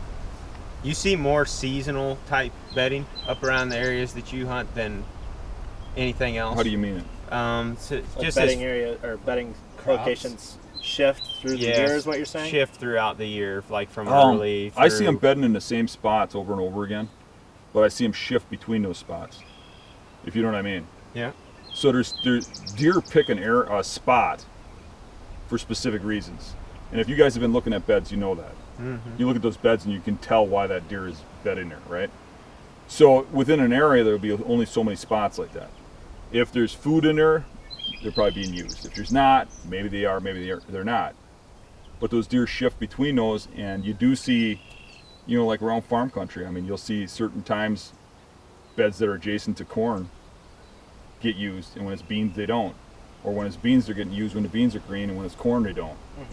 You know, and you start to get those trends of every other year. But a lot of times that's hard to pick up on, and it's really hard to pick up on when you're looking at beds in spring. Now, obviously, that's been my favorite time to look at the beds, but you got to be able to think too. You got to be able to understand, well, why are they here, when are they here, and stuff. Because you can be looking at a bed in spring, and if they're only bedding there in winter and spring, it might look like a great spot, and it's not even being used in early season. You're showing up thinking you got the world by the ass, you know. And I think that can even change, especially if your season starts in September, when maybe they're eating a green soybean field and then they're switching over to corn, say October. I think that bedding area might not even be relevant in some cases in October that was real hot in September. Here's a good example for you. You know, there's this area I hunt where there's this island that's out in the middle of a cattail marsh, and this island is a half mile from the nearest woodlot. So everything's underwater in cattails around this thing. How deep's the water? Probably knee deep. So if I go into early season, I will probably see a buck, and it'll probably be a good one. Maybe, maybe not. You know, maybe 1 out of 3 hunts I'll see a good buck if I go into early season. If I go in there, say rut, I might see 1 or 2 deer, 1 or 2 bucks. If I go in there after there's been gun pressure, it's loaded with deer. But what you notice is that early season and stuff, when there's no food around anywhere. I mean, this particular island doesn't have an oak tree on it. It's about 15 yards wide and 100 yards long, and they bed adjacent to it in a little high spot. But you watch these bucks get up early season, and they're usually mature, and walk into the cattails where it's a mile in the direction to crops. But you're not seeing the younger deer do that. You're not seeing them in there until there's pressure. They're bedding up near that food. For those big bucks, a lot of times they'll bed near food if they can, but really safety's number one. That's the number one thing. And if they have to walk a mile to a crop field, they'll do it. That's a great point, because we've seen them do that a lot. I think Go a that long is way. a good point, because I think a lot of people might get frustrated if they scout out a spot, say, and they go in there the first time and like they don't see a deer at all. That's a good point that you might want to just go back and recheck that spot later in the year, maybe 2-3 times, especially if you're real confident in it, because like you said, that bed might have been from December and maybe December only when they were getting pressure and needed to go there. Yeah, you look at that island after everybody's been running around gun season, muzzleloader season, and the woods are barren, there's no sign. Hell, there's a ton of beds there. I think we have several spots like that are not, I shouldn't say only good at certain times of year, but there's certain times of year that they're really, really hot, like that Timber Nest area, that mid to late November. Well, I mean, Jeff mentioned a while ago, you're stacking them in there. And you're allowing the hunters to come in. I mean, that's a scenario in itself. In Iowa, we get lots of non-resident archery pressure from, and I'm sure you guys get the same thing here too, from November 1 through the 12th. You know, well, we really start getting into some good hunting around the 9th, 10th, 11th, and the 12th because of that. All that pressure is just pushing those deer into these little bitty pockets, and they're still rutting and doing their thing, but it's just magnified because it's so many deer in that very back corner. And that's when we have a lot of our success in bow season in Iowa is between the 10th and the 20th. We don't, and you hear so many people say, oh, you got to be on the 3rd, the 5th, the 6th, the 7th, and we rarely see a mature buck on those days. I think it's just because we're not hunting the right spot, number one, but also because of just the influx of pressure coming in. I've got a question. You know, we talked about bedding and how that applies to, or bedding that's related specifically to like crops or seasonal bedding. What if you had well-known, say you're in hill country, well-known buck bedding onto the end of points, and you wanted to put a food plot in to draw them off to that, to make a small like micro kill plot? What are you looking for, like feature-wise? Or would you put a food plot in? If I put a food plot adjacent to a point in hill country, it would be above the bedding. So up on top. At the start of the point somewheres, off to one side, and then I would have the wind going. So an off wind, so off your wind, scent's not blowing to him. And I would be, I'd have a setup on the side that goes down into the draw along the point, so that you're dropping thermals in the evening would go down that draw and down. Okay. Do you see that type of consistency when your wind is coming off that point, for example? Does it want to flow down through that ditch and almost down around the bed? It's real consistent as soon as the evening comes. The thing is with wind is inconsistent. Thermals are dead on. You cannot change thermals. They're always there. And when that sun goes down, those thermals are dropping, and they're going to flow just like water. It's like if you poured water on that hill where you're sitting. Watch what that water would do. Right. It would go right down that hill. That's what your scent's going to do. It's real consistent. Maybe talk about, I know like all the beast guys, this would be more obvious too, but if it's a new listener or something like that, how Getty. What we got? Ticks. Got one. I knew I felt something crawling on me. Hungry? I've had one like too. I was trying to get it off. But maybe Sorry. For the people that maybe don't follow the beast tactics and stuff like that, maybe talk about how important the off wind is instead of having the wind in your favor. You know, a lot of people, I think, are just so concerned about having the wind right in their face, where if you're trying to kill a pressured like big buck or older than year and a half old buck, that off wind is real important. I think it's something that a lot of people don't realize. It certainly is in hill country quite a bit, because the best way to kill a big buck in hill country is from above him. Now you got to have him moving in that direction, but getting below him with his eyesight and where he can see to, and that rising thermal, it's almost like you'd have to run in there right at the last minute and get him when the thermals change. But above, you can get on an off wind. You know, if they're on a point like this, you know, you got a wind like this, he's still going to bed here. He's just going to bed around this side of the point. So you can get over here and have your wind blowing that way, and if he's going up the point, you know, vice versa on this point with a wind like that. You know, so you can get in there close, and he can have the wind in his favor, where he feels comfortable, but it's still in your favor. Yeah. You know, you're just getting off to the almost side. Strong wind. And what's good about that in that hill country is, again, that thermal. So if you get on the edge of that drop off, your scent is going to drop down in the evening with that So it thermal needs drop. to be a wind that he feels comfortable and confident that he can move and be safe, but also where you can kill him before he gets downwind of you, basically. And the guys that don't figure out that the beds are wind-based in hill country, they'll wait till they got that wind in their face to hunt those beds. No, be hunting them on the wrong way. Right, and the bucks You are might on the not other even side. be there, Yeah, or the buck's not there. Yep. Yeah, you see that a lot. And we've messed up a good amount of times where I think we've pushed that off wind almost too close. You know, and I don't know because I didn't see them leave, but it's like, man, you're dropping milkweed the whole night, and it's just going right past the bed, and you're like, oh man, it's gonna be really close down there, and then you don't see nothing. You know, and I don't, like I said, it's a guess as to what's happening, but there's a good chance he's smelling us. You know, but that's how close it's getting sometimes. Well, I think even this on opening day where you sat there, you told me you were on just an off wind, and your wind was literally a car's length. Saving I was you dropping from milkweed. just The passing bedding was like that. here. I was here. I was dropping milkweed and it was going right past the bedding, Yeah. right past it. And all the deer I saw, 4 of them came out of that spot and walked past me. And I mean, my wind was just missing them. And that's where like tree selection is everything. But then You're the wrong tree, game over. on that food plot I put in at Dave's place, Yeah. I had the wind turn was wrong on me. I was already in there. Deer have already smelled me going in there, and I'm like, I'm hunting anyways. Right. I'm dropping milkweed and it's hitting the deer and they're coming in. Yeah. You know, Sometimes you just got to be lucky, and I think that is what it is a lot of times. Just because you can't control, I mean, you can put yourself in a really good situation, but I mean, all it takes is one gust, you know, and that's why it's such a fine line. when I was younger, I had the mindset that wind just changes a little. If it goes over there, I'm getting down, I'm getting out of here, I'm not burning this spot up. Yep, I'm worried about that constantly too. My whole mental aspect on that now is, I'm in there, I'm hunting. Right. Once I'm in there, I might have made a mistake with the wind. I'm just going to stay there and let it happen. Don't Whatever move happens, around happens. anymore. And I can't tell you how many times I got deer come from straight downwind of me. Yeah. Straight in.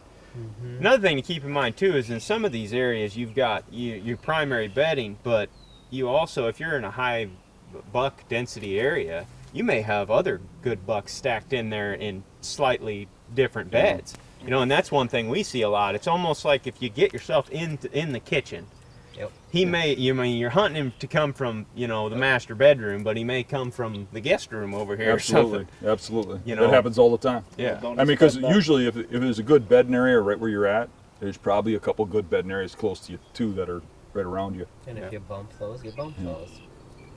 Part of the risk of going Yeah. in there.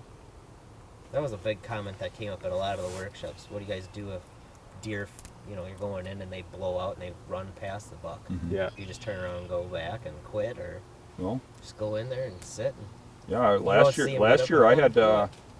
I got to a spot, and as I'm climbing the tree, 2 satellite deer that were bedded a little too close, got up, jumped up, and just barreled right through the main bedding area, snorting and carrying on. And I was hunting with a guy, and he was hunting on the backside, and he texted me, 2 does just came by. I'm like, okay. So I climb up the tree anyways, and right before dark, a whole bunch of bucks and does and stuff got up and just made their way past me. Came right through, Didn't right where care. those, yeah. yeah. That's not to say that occasionally you kick a deer up and you watch deer get up with them and run out. But I think a lot of times they see deer run. They Especially see deer a big buck snort that he's so confident in his bed or setup or whatever that he needs to see it or hear it Yeah. or smell it to believe it, Until basically. he sees the danger, he's gonna. I had a Pull hunt tight. about, I want to say it was about 10 years ago during our gun season. And that marsh I'm on gets a lot of pressure. And I went right behind my house on the last day of the season. And I went over this little wet area, and I thought, well, I don't think many people get back there. And I just want to see, because there's been a lot of deer action here, you know. I see them back there at glass, and you see sign back there. I just wanted to give it a shot. So I knew there was a little bedding area back there, and I was going to set up on it. And I get in there, and there wasn't much for trees, but I got in this little tree, and I just real slowly weaseled my way up there. And I look over, and there's a guy hunting over here, and a guy hunting over here, because they're in orange, you can see them. Yeah. You know? Something, oh crap! But I'm already out here, and there's no moving. Just sit tight and let the season wind away. And I'm sitting there, and it gets right to closing time, and I watch that guy get down, and this guy's starting to get down. So I just start getting my stuff together, and I hear something. So I freeze, and I start looking around, and it's like it sounds like it's right underneath me, and there's some brush under me, and it's probably a 2-year-old buck, and a nice rack on him for a 2-year-old. Gets up within like 15 yards of that tree that I had gone in there and set the stand up in. and goes sneaking out. And I let him go. It wasn't something I wanted to shoot. Right. But that thing was bedded within 15 yards of me. Knew you were there, right? Oh, I'm sure. The whole His time. whole- I don't think he time. knew exactly where I was. Right. But he heard me come in. You could tell by the way he was sneaking out of there. Especially in cattail country, it's amazing how tight they'll sit. Right. I mean, Right. How many When times they- have they let you walk clear by them, and then all of a sudden something blows up I've behind seen it you? where you pull up on a farm, you hop out of the truck, and you see a buck jump up 400 yards away and tear off. And you're like, what the hell? Yeah. Right. And you got them where you're walking and you stop for a minute, and all of a sudden you look and there's one bedded 10 yards from you, sitting there like this, staring at you. Yeah. Or you You know, hiding. almost step on them too as you're walking Yeah. through. Learn a They're lot each when an you're- individual. We tracked several bucks, a number of them over the years, like back in the primary bedding after the shot, for example. They're going back in there to die or whatever. Yeah. And it's like when you're tracking those things in there, you're imagining, you know, what the deer is seeing as he's going in there to Yeah. die. Yeah. And it's like that thing crawled in here for Yep. 40 yards and then backed into this hole to die. Through brush. And Like so he could everything, watch his back trail. Yep. And it's with the wind in the right direction. yeah. And they'll do the same thing, like you said, if they're getting pressured. After I mean, they got an they're- arrow stuck through them, they're thinking Yes. about Mhm. that. Or whatever it is. you Yeah. know. it's just Amazing it's animal. crazy what the situations that they'll get themselves into. That's why you got to think of a mature buck as like Different totally breed different animal. thing than the rest of them. I got one big old 11 pointer. I was about 50 yards from the bedding area, and this thing came creeping and shot him, and he ran back the way he came from. Like he jerked up and kind of not. You know how they don't full out run? They kind of like they know something's up and they get out of there quick. But it went right through his boiler room, you know. Yeah. So I get down and I track him back, and he went right back in his bed, which was a little like cave. Turned around and was facing back, watching his trail, and he was dead in there. And it was a hurt shot, and that thing made it back to the bed. Laid down. And Yeah, got laid that- down, turned around, and faced back. Gee, many. Yeah, it's amazing sometimes. I wanna ask you a question and kind of switch gears here quick. This has been on my mind for a while. Have you ever tried a scent control product of any kind that you thought had any validity to it, like that actually might have given you some sort of an advantage? I didn't hunt with it, but I thought that Ozonics had some potential. I've played around with it a little bit with a friend and stuff, and I thought it's got some potential. I don't know that it has potential out of a tree. Maybe if you had the right situation, but if you were in a blind of some sort, I could see how that could have some potential to keep your scent from getting to the deer. Otherwise, I don't think there's much that works, and I think it's you know pretty scientifically documented through testing. It's just that we don't hear from the type of people that do that, Right. because there's nobody paid to do that testing, so nobody's going to really put that out there on purpose. The only people putting something out on purpose are the people making money off of it. But I do think Ozonics is getting pretty damn close. Yeah, I mean, we have formed our own opinions on it all, you know, as well over the years. And like I said earlier, we don't practice anything. I mean, we don't even we wash our clothes if they start stinking a whole bunch. We used the ozone a little bit a few years ago, but it was more so just to keep our clothing from just reeking all the time. You know, because we wear the same pants and shirt all the time. When you get sweaty smell, it really affects your hunt, because you start getting out of touch with what's going on around you. Yeah. I think you can smell things around you. You know. Yeah. I mean, it sounds weird, but I do. Yeah. I think it's nice to be fresh out there. Yeah. But I mean, we don't.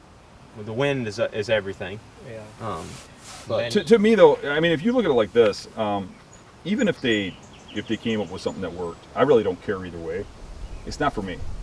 It's the whole chess game of going in there and tricking a deer. It's not about killing deer and piling them up on my wall. It's what do you love about hunting? You love the challenge, don't you? You take away that challenge, Strategy. you know, what are we Yeah, I doing? mean, you stop Are we just out learning. there killing? you stop learning almost completely if you don't have to worry about wind, Right. because that's what. Then it's just shooting. It's I can tell you Yeah. right now, if I didn't have to worry about scent, I could sneak right in and shoot them in their beds. Right. Because I know exactly where they're bedded, how they're bedded, where their vulnerable point is, based on the wind and based on my pre-scouting. I could sneak in and shoot them in their beds. And I used to do that when I was younger a lot with the gun. I'd sneak up Yeah. and shoot them from 25, 30 yards in their beds, just by playing the wind. So if you took away that scent thing, it's not it'd be hard. over. You It'd be know, over. many years ago, I had that spray. Oh spray on yeah. your Oh boots. yeah. We've all So, used it. We were, one time or in another. hill country, and I was dropping down from the top down to where I want to go, And I had sprayed that in. And it was just a short walk in, you know. Sprayed that, walked in, got up, set up in the tree, you know, sitting there. It's gray light and it's not light enough to shoot, and I watched a great big buck coming, and he was on a little bit higher than what his cruising should have been. He came walking along that trail, got going, and he stopped like that. Right where I had crossed that trail. But then you'll have to the get next to my buck where you don't stand. use any scent control. He walks right over like he's not even paying attention. Yeah, he stopped, and that was why I stopped. That day was the last day I ever used it, because I thought, you know what, I sprayed that and I walked right there, and he stopped there, and what he did was he stopped, didn't panic, he looked around, left, right, turned around slow-mo, went back on the same exact trail and left, and I thought, you know what, this doesn't work for me anymore. Ever since that, I never bought it. It really is a great feeling. That was when my when you give personal- all that stuff up, because it's like you get so much more focused on the stuff that kills focus, bucks. exactly. Well, not only that, Focus. but I mean, you look at the methods some of these guys are using to use scent control, what they go through, and it's like that would just take all the fun out of a hunt. Who has that kind of time to do that? Right. Like, I mean, I applaud some of their thought going into it. I'm like, wow, you know, that took a lot of thought and preparation and organization to Time, get all that yep. in time to get all Money. that done. But then, you know, Right. where are you gonna hunt, and like, how are you gonna kill him? Mm-hmm. You know, that's not the means to an end at all, and at least our experience anyway. And that's what really Well, yeah, opened and our eyes you to go through all getting that, better and at this. If it does work, or you believe it does work for you, good. But like, I don't want to go through all that every time before I have to go hunting. I really got to hunting. credit you guys because I know when I did filming for shows and for other video people and stuff, I was told many times you can't talk about that, and I was told by people that are promoting scent control that what you're saying is true, but if you say that, you're going to lose all those sponsors. You can't film and not have scent control people. You know, you got to have a spray guy, you got to have a clothing guy, otherwise you're not going to have enough money to ever have your own show. Right. You have to hit everybody in the industry. Right. And that's the way a lot of those people feel. And because of that, they're spitting out information they don't even believe in. And you can see it in their shows when they stop and you're like, you got to spray it here and here. And you just read that they're fake, you know? Right. Yeah, but And I mean, I met people over the years, don't know very many of them, you know, intimately by any means, that work for some of those companies. And they're good people, nothing wrong with them. And like Right. Jake said, if you want to use the stuff, go ahead and use the Right. stuff. But I also don't have any problem telling you what our opinion is on it. what And we annoys just don't- me to a big degree is the fact that I don't really care if anybody uses it. Right. I don't care if you do, and I don't think you care if I do. No.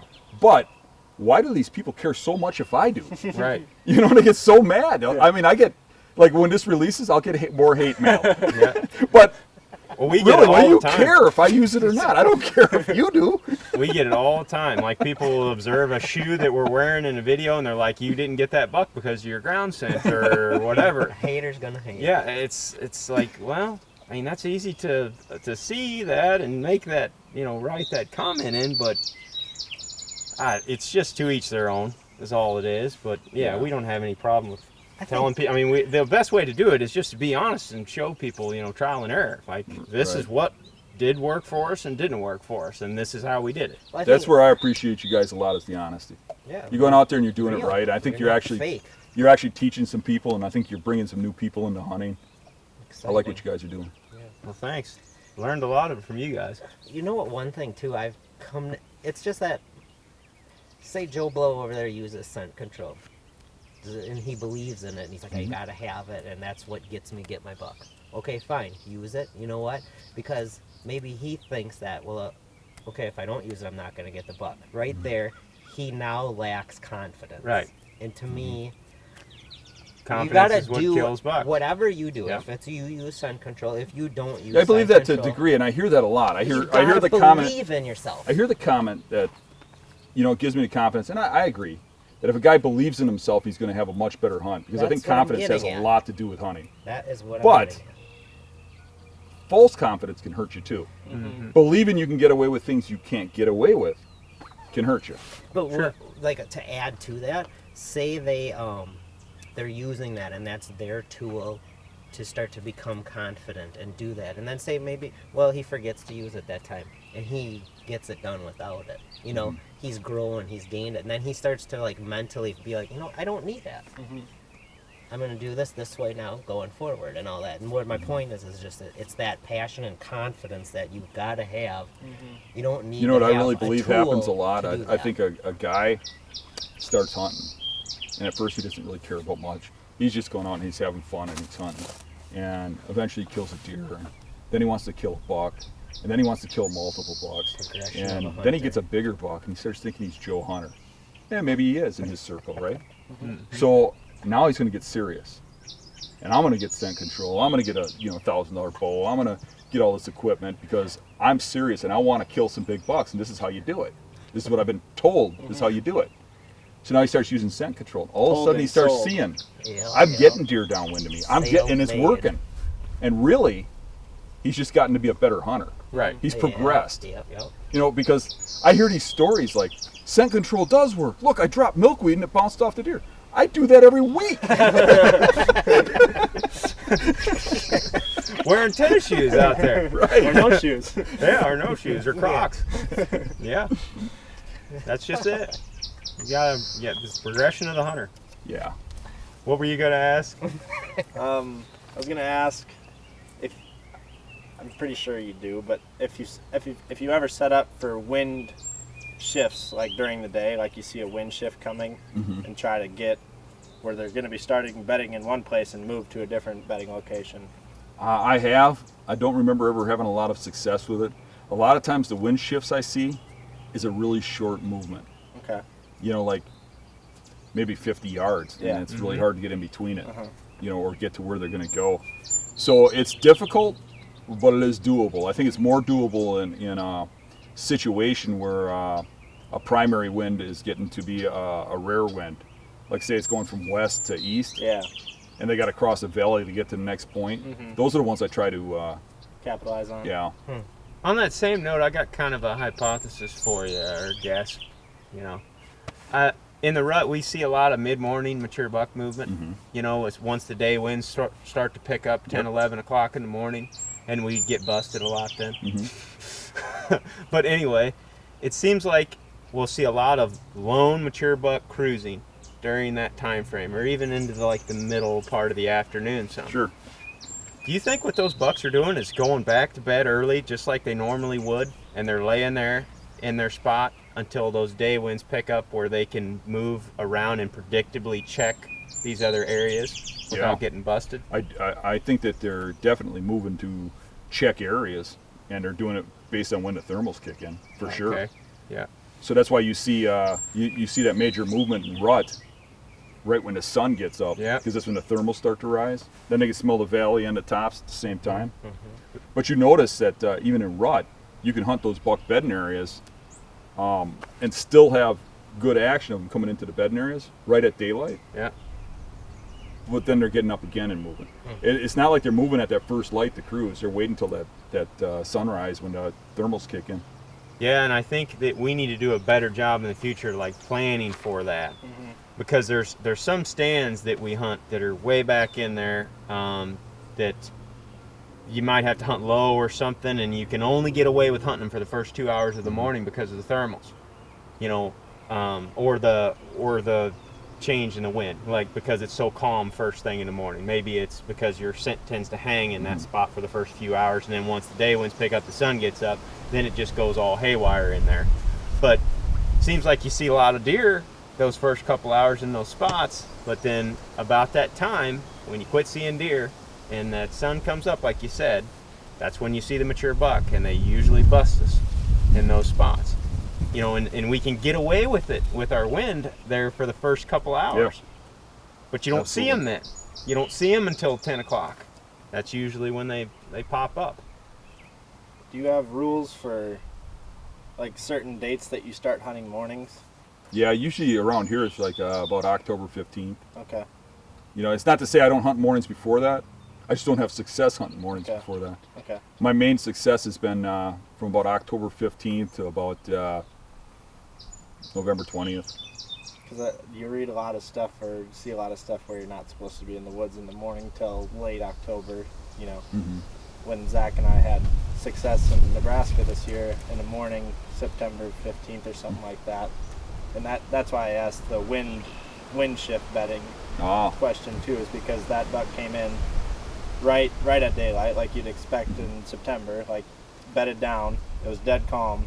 Then the wind started to pick up, and he had bedded down in a real thick area, so no wind. He doesn't really have any sort of advantage, but he put himself where anything that gets to him will make a bunch of noise before they could possibly kill him.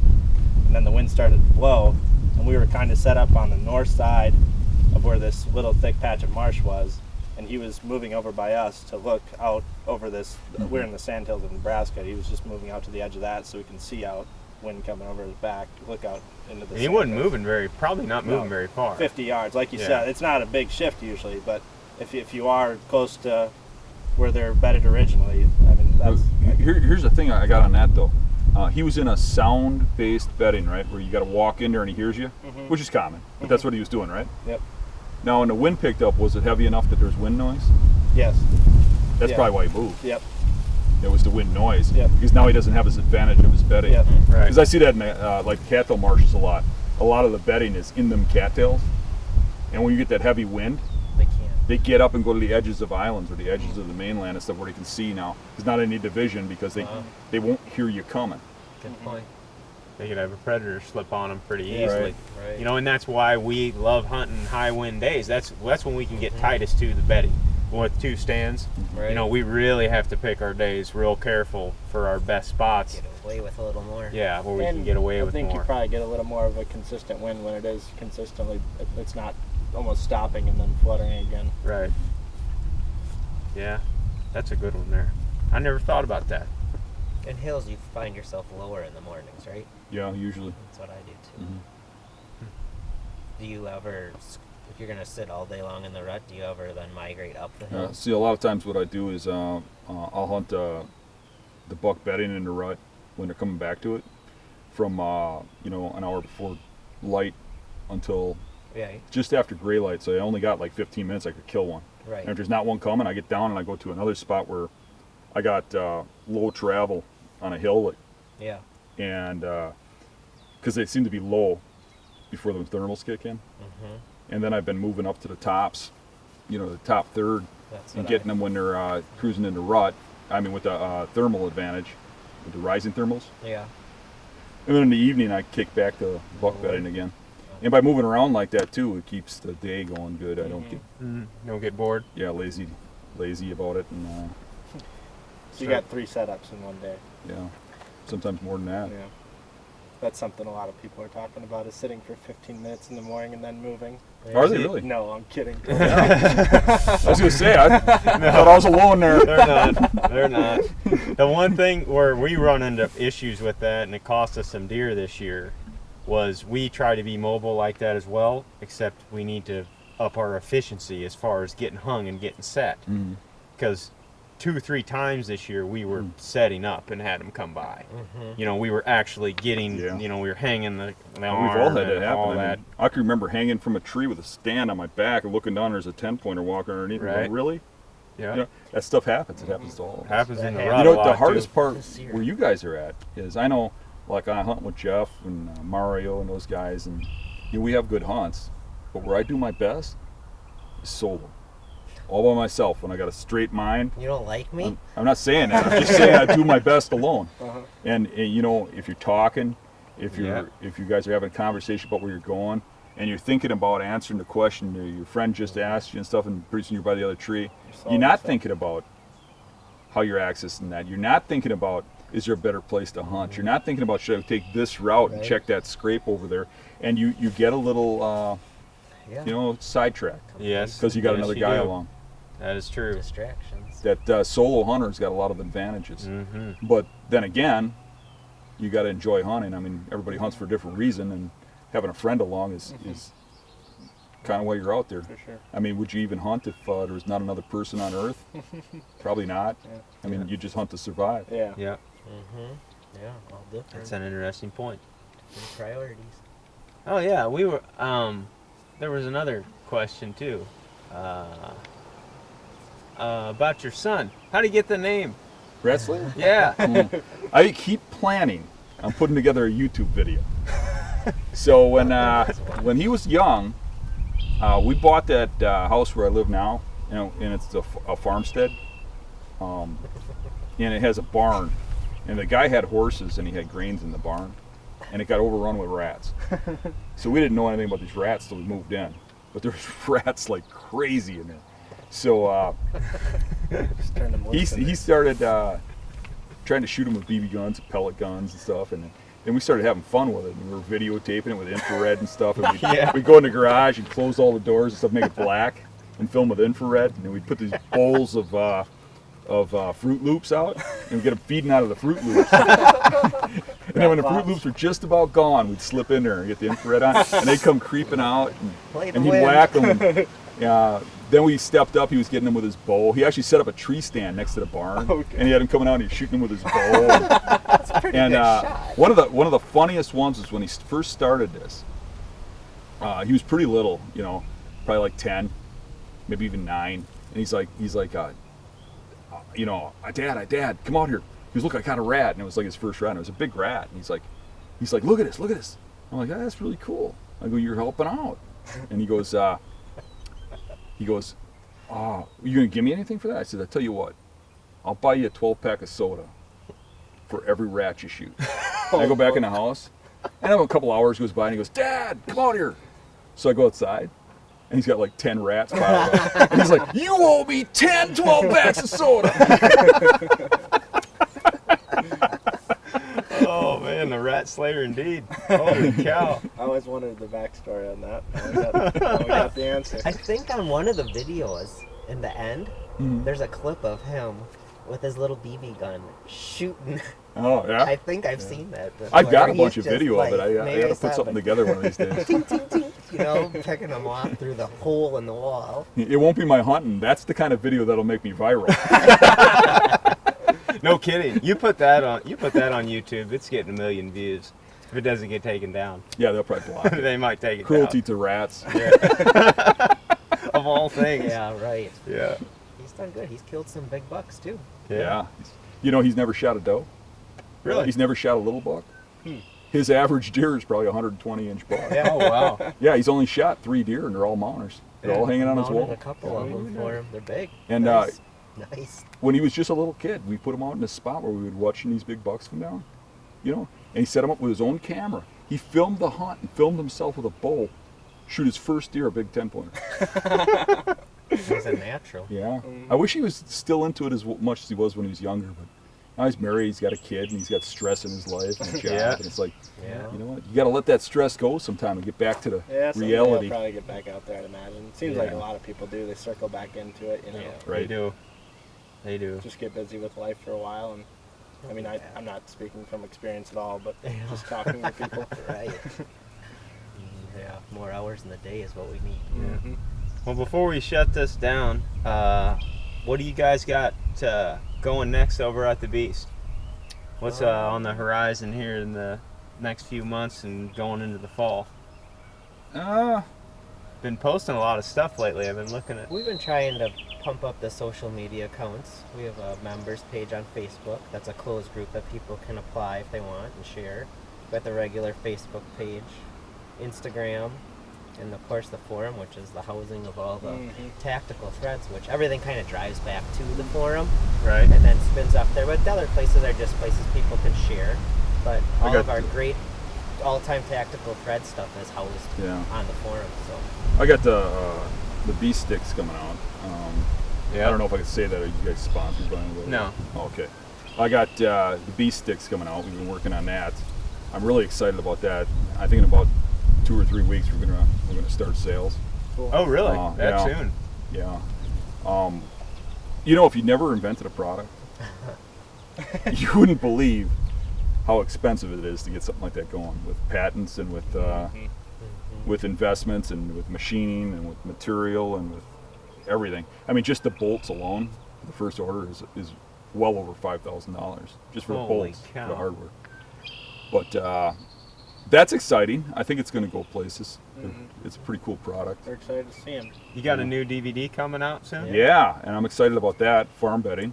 Yeah. Some new twists on how they bed in farms, and we'll have to get you a copy of that. It's going to be really big. It might be bigger than any video we've done, because it's just about done, and I think I'm at 4 hours. I'm having a hard time cutting anything else out. Wow.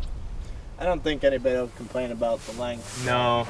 I don't think anybody will at all. Everybody that I've talked to, which is, they just want more. Yeah, and you know what? I think it's going to be a pretty big seller, because you think about what, 15% hunt marsh, Relatable. 15% hunt swamp, Lot maybe of hunt 25% hills. But everybody hunts a farm of some sort. Even if you hunt in public, you're hunting adjacent to farms. Yeah. Joe Elzinger and I were talking about farm bedding not that long ago. Yeah. But for any of That'd be the cool. viewers that don't know, that DVD, the farm DVD, is part of the bigger picture of hunting bedded bucks, is what it's called.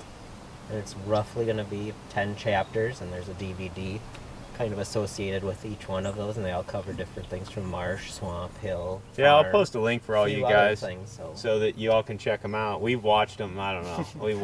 We watch them on repeat at our house. Have over the years. We don't have cable or anything. We just got a DVD player, and then we watch, YouTube on our phones or whatever. And we've just got, marsh and hill laying there. We've got swamp laying down there. Watched the second one of swamp a bunch of times because I lost the first one, the disc one. Well, the only video my grandpa's ever showed me, because he doesn't like any of the TV stuff either, obviously, was the swamp bedding. It's the only one he could ever relate to. Yeah. My favorite part, I don't even remember. That's I think cool. it's at the end of swamp. Is that where you're digging the buck out of the ice? Oh, the ice buck. Yeah. I don't know where I put that, but yeah, the ice buck. Is that the old marsh buck one? Yeah. I don't know which one we got that at the end, don't we? It's an old marsh bedding or Like pulling swamp a head bedding. out of frozen Yeah. like a lake. Yeah. Yeah. I remember I was cutting that, and that's probably the part I put in there. I kind of just, believe it or not, I don't even remember what's in those videos. It just gets confusing after a while. Yeah. Because I'm always editing. Right. But I'm chopping that thing, and it stinks. Yeah. And it's like the hole's filling up with water and blood, and I'm trying to chop through its neck. And I hit that black blood as I'm breathing right in my mouth and my eyes. And I'm like, Oh, man. It's never dull. Never dull. It is never dull. Yeah, the one video, If it's catching possums on a Oh. scouting trip, or that was funny. When it's you were scary. It's scary. Trust me. wearing that suit out. the raccoon? The raccoon. Yeah. when you're trying to catch those friggin' carp, is that it?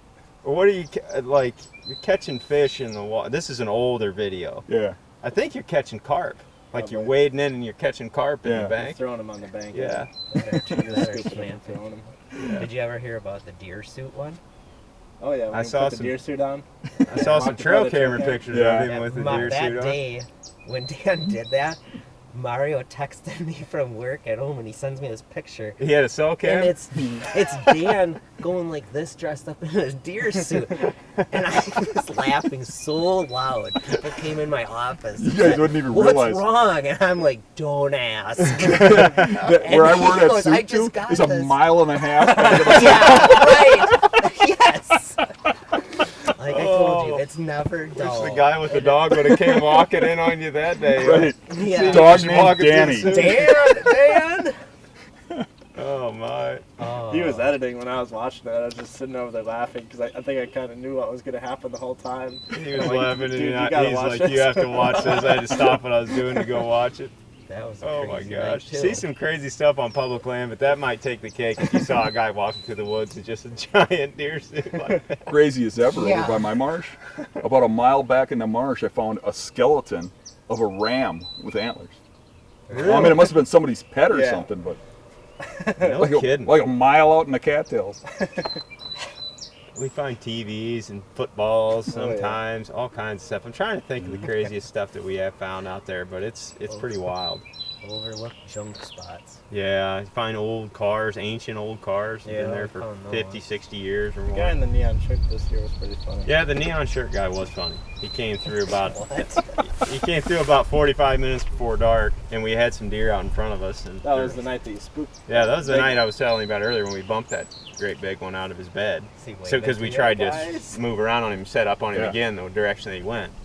Well, yeah, I mean, right, an hour before dark, we hear something coming and look back through the woods, and Zach's like, I don't know, it's a guy, he's got like a yellow or green shirt on.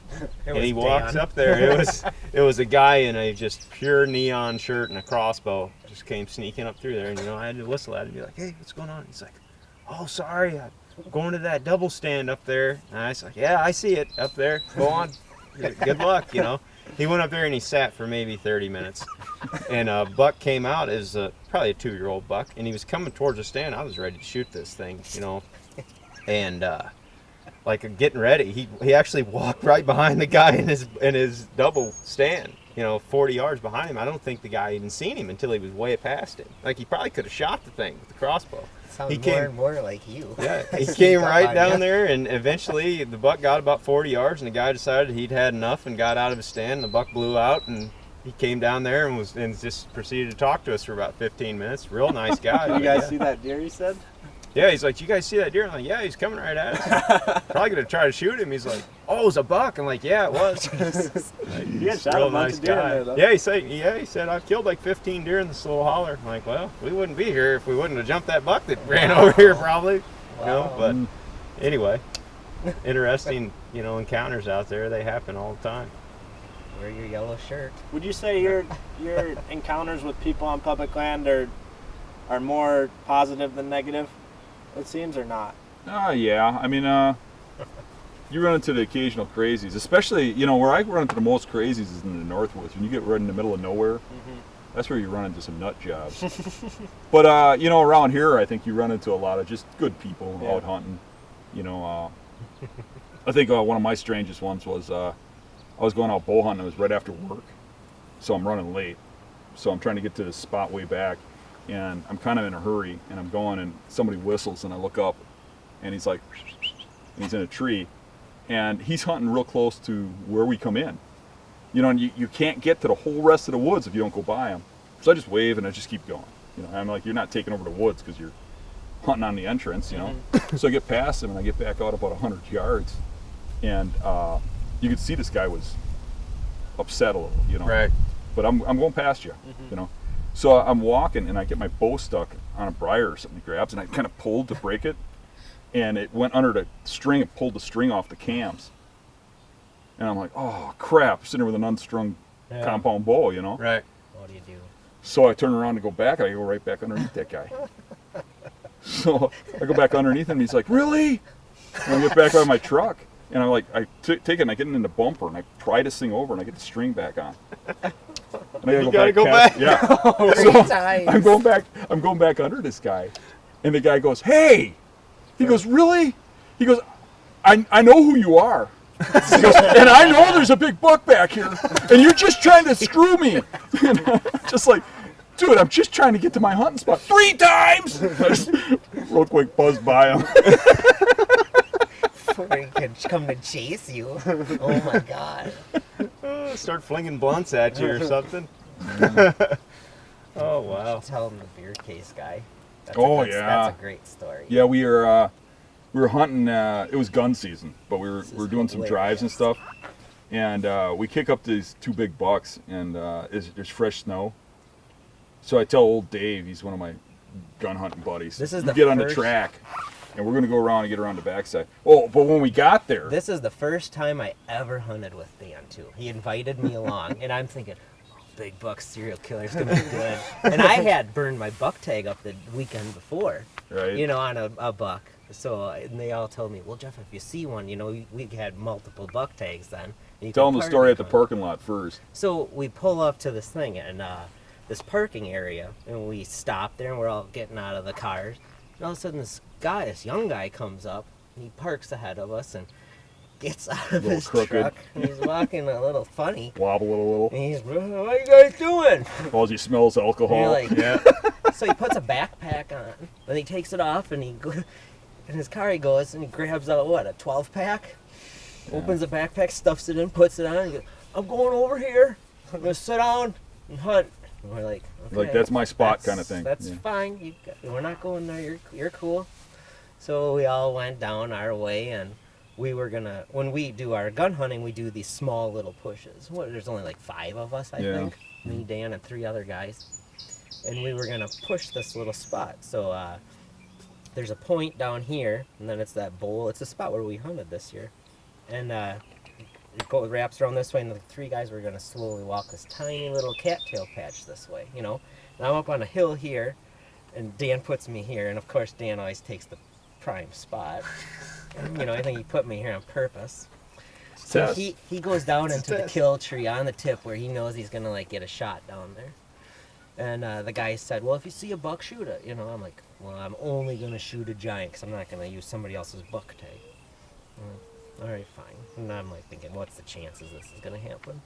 So we're sitting there and we're waiting for the guys to start going, and all of a sudden I hear this like crunch, crunch, crunch, crunch, crunch, and I'm like looking, and I turn my head and I look behind me, and there's this damn big buck coming from the opposite way that the guys are coming. So it comes running in, and it gets about 15, 20 yards in front of me. It was like 130-inch deer, 8-pointer, beautiful, sitting there like 20 yards away. And I'm like, pick the gun up, and I'm like, should I, shouldn't I, should I, shouldn't I? If I would have had my own buck tag, that sucker was dead Right. immediately. I'm like, should I? And I think, no, this is Dan. This is too small.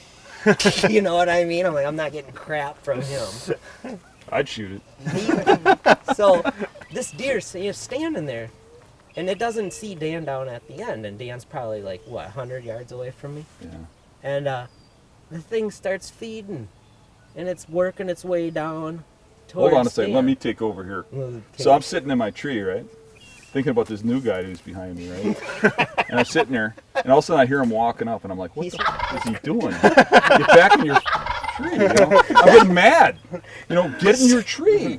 You know, and I look, and here this buck is at the base of my tree looking up at me. Right at the base, like this, looking up at me. I'm sitting in my tree, and I'm just like trying not to laugh hysterically. So, 'cause there's I'm a like- buck underneath you. I don't know what Jeff was thinking, but I'm shooting this thing. Yeah. So I turn around like this, and it takes off running, and I literally, at point blank, unloaded the gun and never touched it.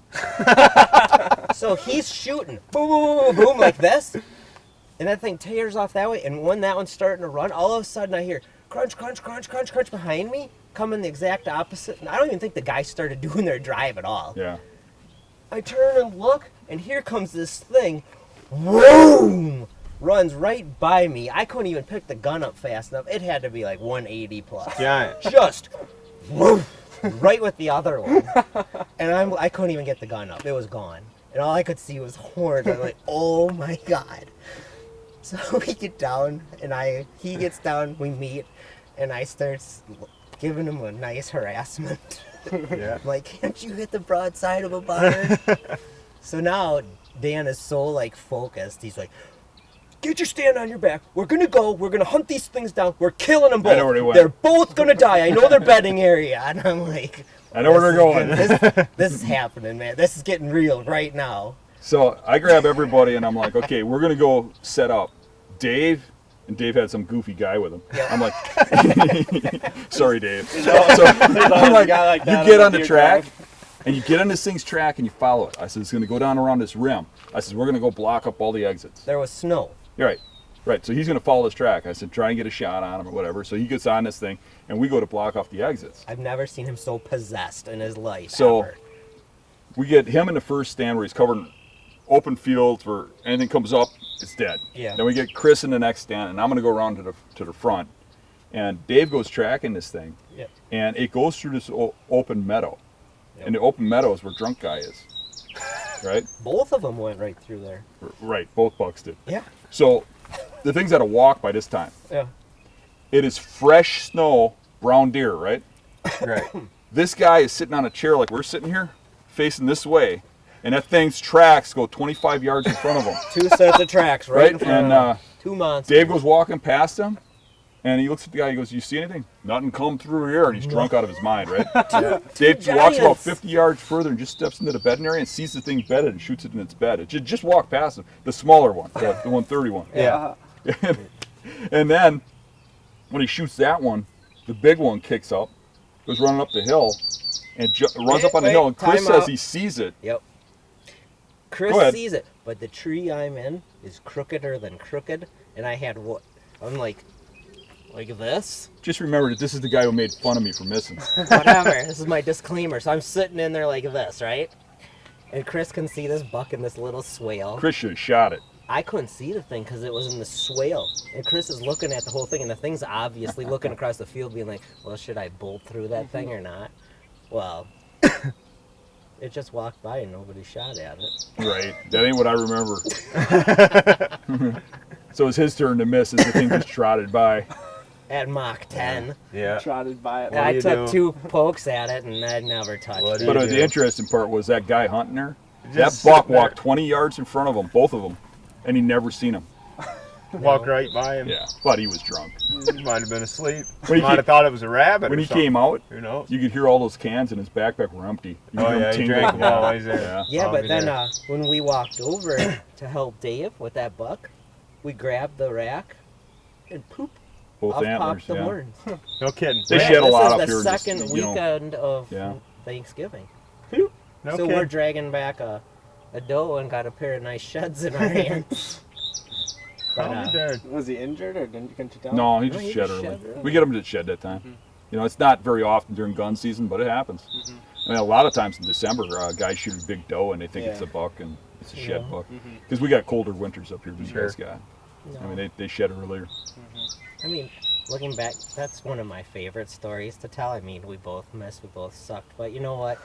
It was an awesome day. It was fun. I look back It's on not it. about the kill, it's the path to take to get there. You know, Yeah, every that's time right. I go into that woods, I see that tree, and it's like, you know what? I remember that. It was cool. Yeah. It's all fun, and that's why we do it. So That's can't right. get them every time, right? No, And if you did, certainly it wouldn't- don't. It would be. At least we it don't. wouldn't Make We you don't. appreciate it as We are much. very far from getting them every time. You guys 100% bow? No, You gun hunt too? we gun hunt. Yeah, you guys were out with a muzzle loader. Yeah, I there's no saw. rabbit. Yeah, I season. killed a buck late season off that duck potato arrowhead plant that was growing up down in the public lake bottom marsh type stuff, and he killed a buck with a muzzleloader this year. That was an interesting gun hunt too, where they were basically hunting the primary bedding in the morning. They got back there to overlook the entry to it, Mhm. Opening and then day. they let well, I mean, it wasn't people that we knew, but just your typical gun pressure come in from the road and Ah. push everything back to that bedding area, and he shot that buck on his way back into that bedding area. Nice. Do they have multiple gun seasons? Mm-hmm. That's a Yeah, Minnesota. and that does, was the too. first season when he shot his, the very first day of the first season, Yeah, if I'm not first 30 mistaken. minutes. That's awesome. Like, and that was the first deer back Mm-hmm. in, almost the first deer back in, and then some other guys killed other, younger bucks Yeah. and stuff behind him. When they were pushing in to hunt that morning. Nice. But yeah, we do gun and bow. We don't care. We don't discriminate. If it's deer season, like, we're gonna probably To use buy a the tag tool and that go. Yeah. I shot a spike in Wisconsin this year. yeah. Did you? The second weekend I came back, Yeah. shot a spike on deer drive. Yeah. Fun. I mean, it's Whatever. That's the main word, man. That's part what of it's the gotta be. tradition, right? About 15 of us there. It's Yeah. always fun when you get a good Yeah. little group and push them around. Oh Yeah, yeah. we do a lot of that. It's just fun. It's a whole different ballgame than the precision hardcore bow Mhm. hunting. Yeah. It's, It's But at the same time, knowing exactly where those spots are, you can Right. have stuff happen like you guys just talked about. too. Right. Yeah. Like oh, and that's right. There really ain't unpredictable, so- anybody in that marsh where I'm at killing big bucks but us. Mhm. I mean, you hardly ever hear about it. Mhm. It's just that we know where they bed. Mhm. You know. It's like the one I shot this year off that drive. I think we ended up killing like 3 deer off that little spot right there, and Mhm. quick drag them past people, and then stuff them in the truck. And those guys are like a bunch of duck hunters. And they're like, "Did you see anything?" Nope. I didn't see see it. nothing. I haven't seen a deer in years here. Somebody's shooting back there a lot, but I didn't know it wasn't us. Well, Jake, what do you say we go shoot a turkey? We can try. Go try to shoot a turkey. We'll let these boys get back east. But Well, you Yeah. guys got anything on the horizon here? nothing too crazy this summer. I think what our next thing is going to be is this public land whitetail tour. Oh yeah. or we're gonna do like we were kind of discussing that earlier. I think we're gonna try to go to multiple states Yeah. and hunt some like kind of That's fun. overlooked states, like some of the stuff down south. I mean, I really love to go hunt Arkansas at some point. You know, maybe hunt Oklahoma. You know, maybe not Basically your the core whitetail. couple states that you see on TV, you know. It's Right. not, Like stuff when we were stuff you don't see a lot of content. You're from from. Missouri, right? Uh-huh. Originally. Yeah, and I hunt down there a good amount too. But when we were down in Alabama turkey hunting this spring, I mean, we found some really cool stuff. I mean, if we get a chance to shoot a nice Yeah. 2-year-old 8-pointer, Year and a half whatever's legal, For going in then a we're different probably state gonna blind, I be mean, that's tickled a to shoot it. success. But still, That's Right. success. I mean, man. it's interesting to go down there and look at that type of habitat and terrain and Right. try to apply what you've learned up. I always thought it'd be Here. fun to go travel the states and Yeah. try and achieve shooting one public buck on Yeah. every state that has whitetails. I think that'd be Be a cool challenge. awesome. I don't know. It might take us, our entire life to get to that point. But we're gonna start small this year and do some kind of whitetail tour where we go from, down south and up Right. in the Midwest, and maybe try to get out west at some point, and maybe hunt them out east at some point, like out in Ohio or whatever. Be cool.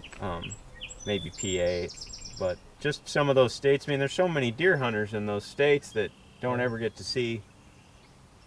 True. A bunch of content from Yeah. where they're living at. That's relatable. Like, I mean, we can at least go down there and get our asses kicked for a couple weeks for them and People like watching that too. show them Yeah. Yeah, but how we fail. But that happens yeah. to everybody. That's what's next for us. And if they say it doesn't happen to them, they're lying. Yeah, that's right. They're lying. That's right.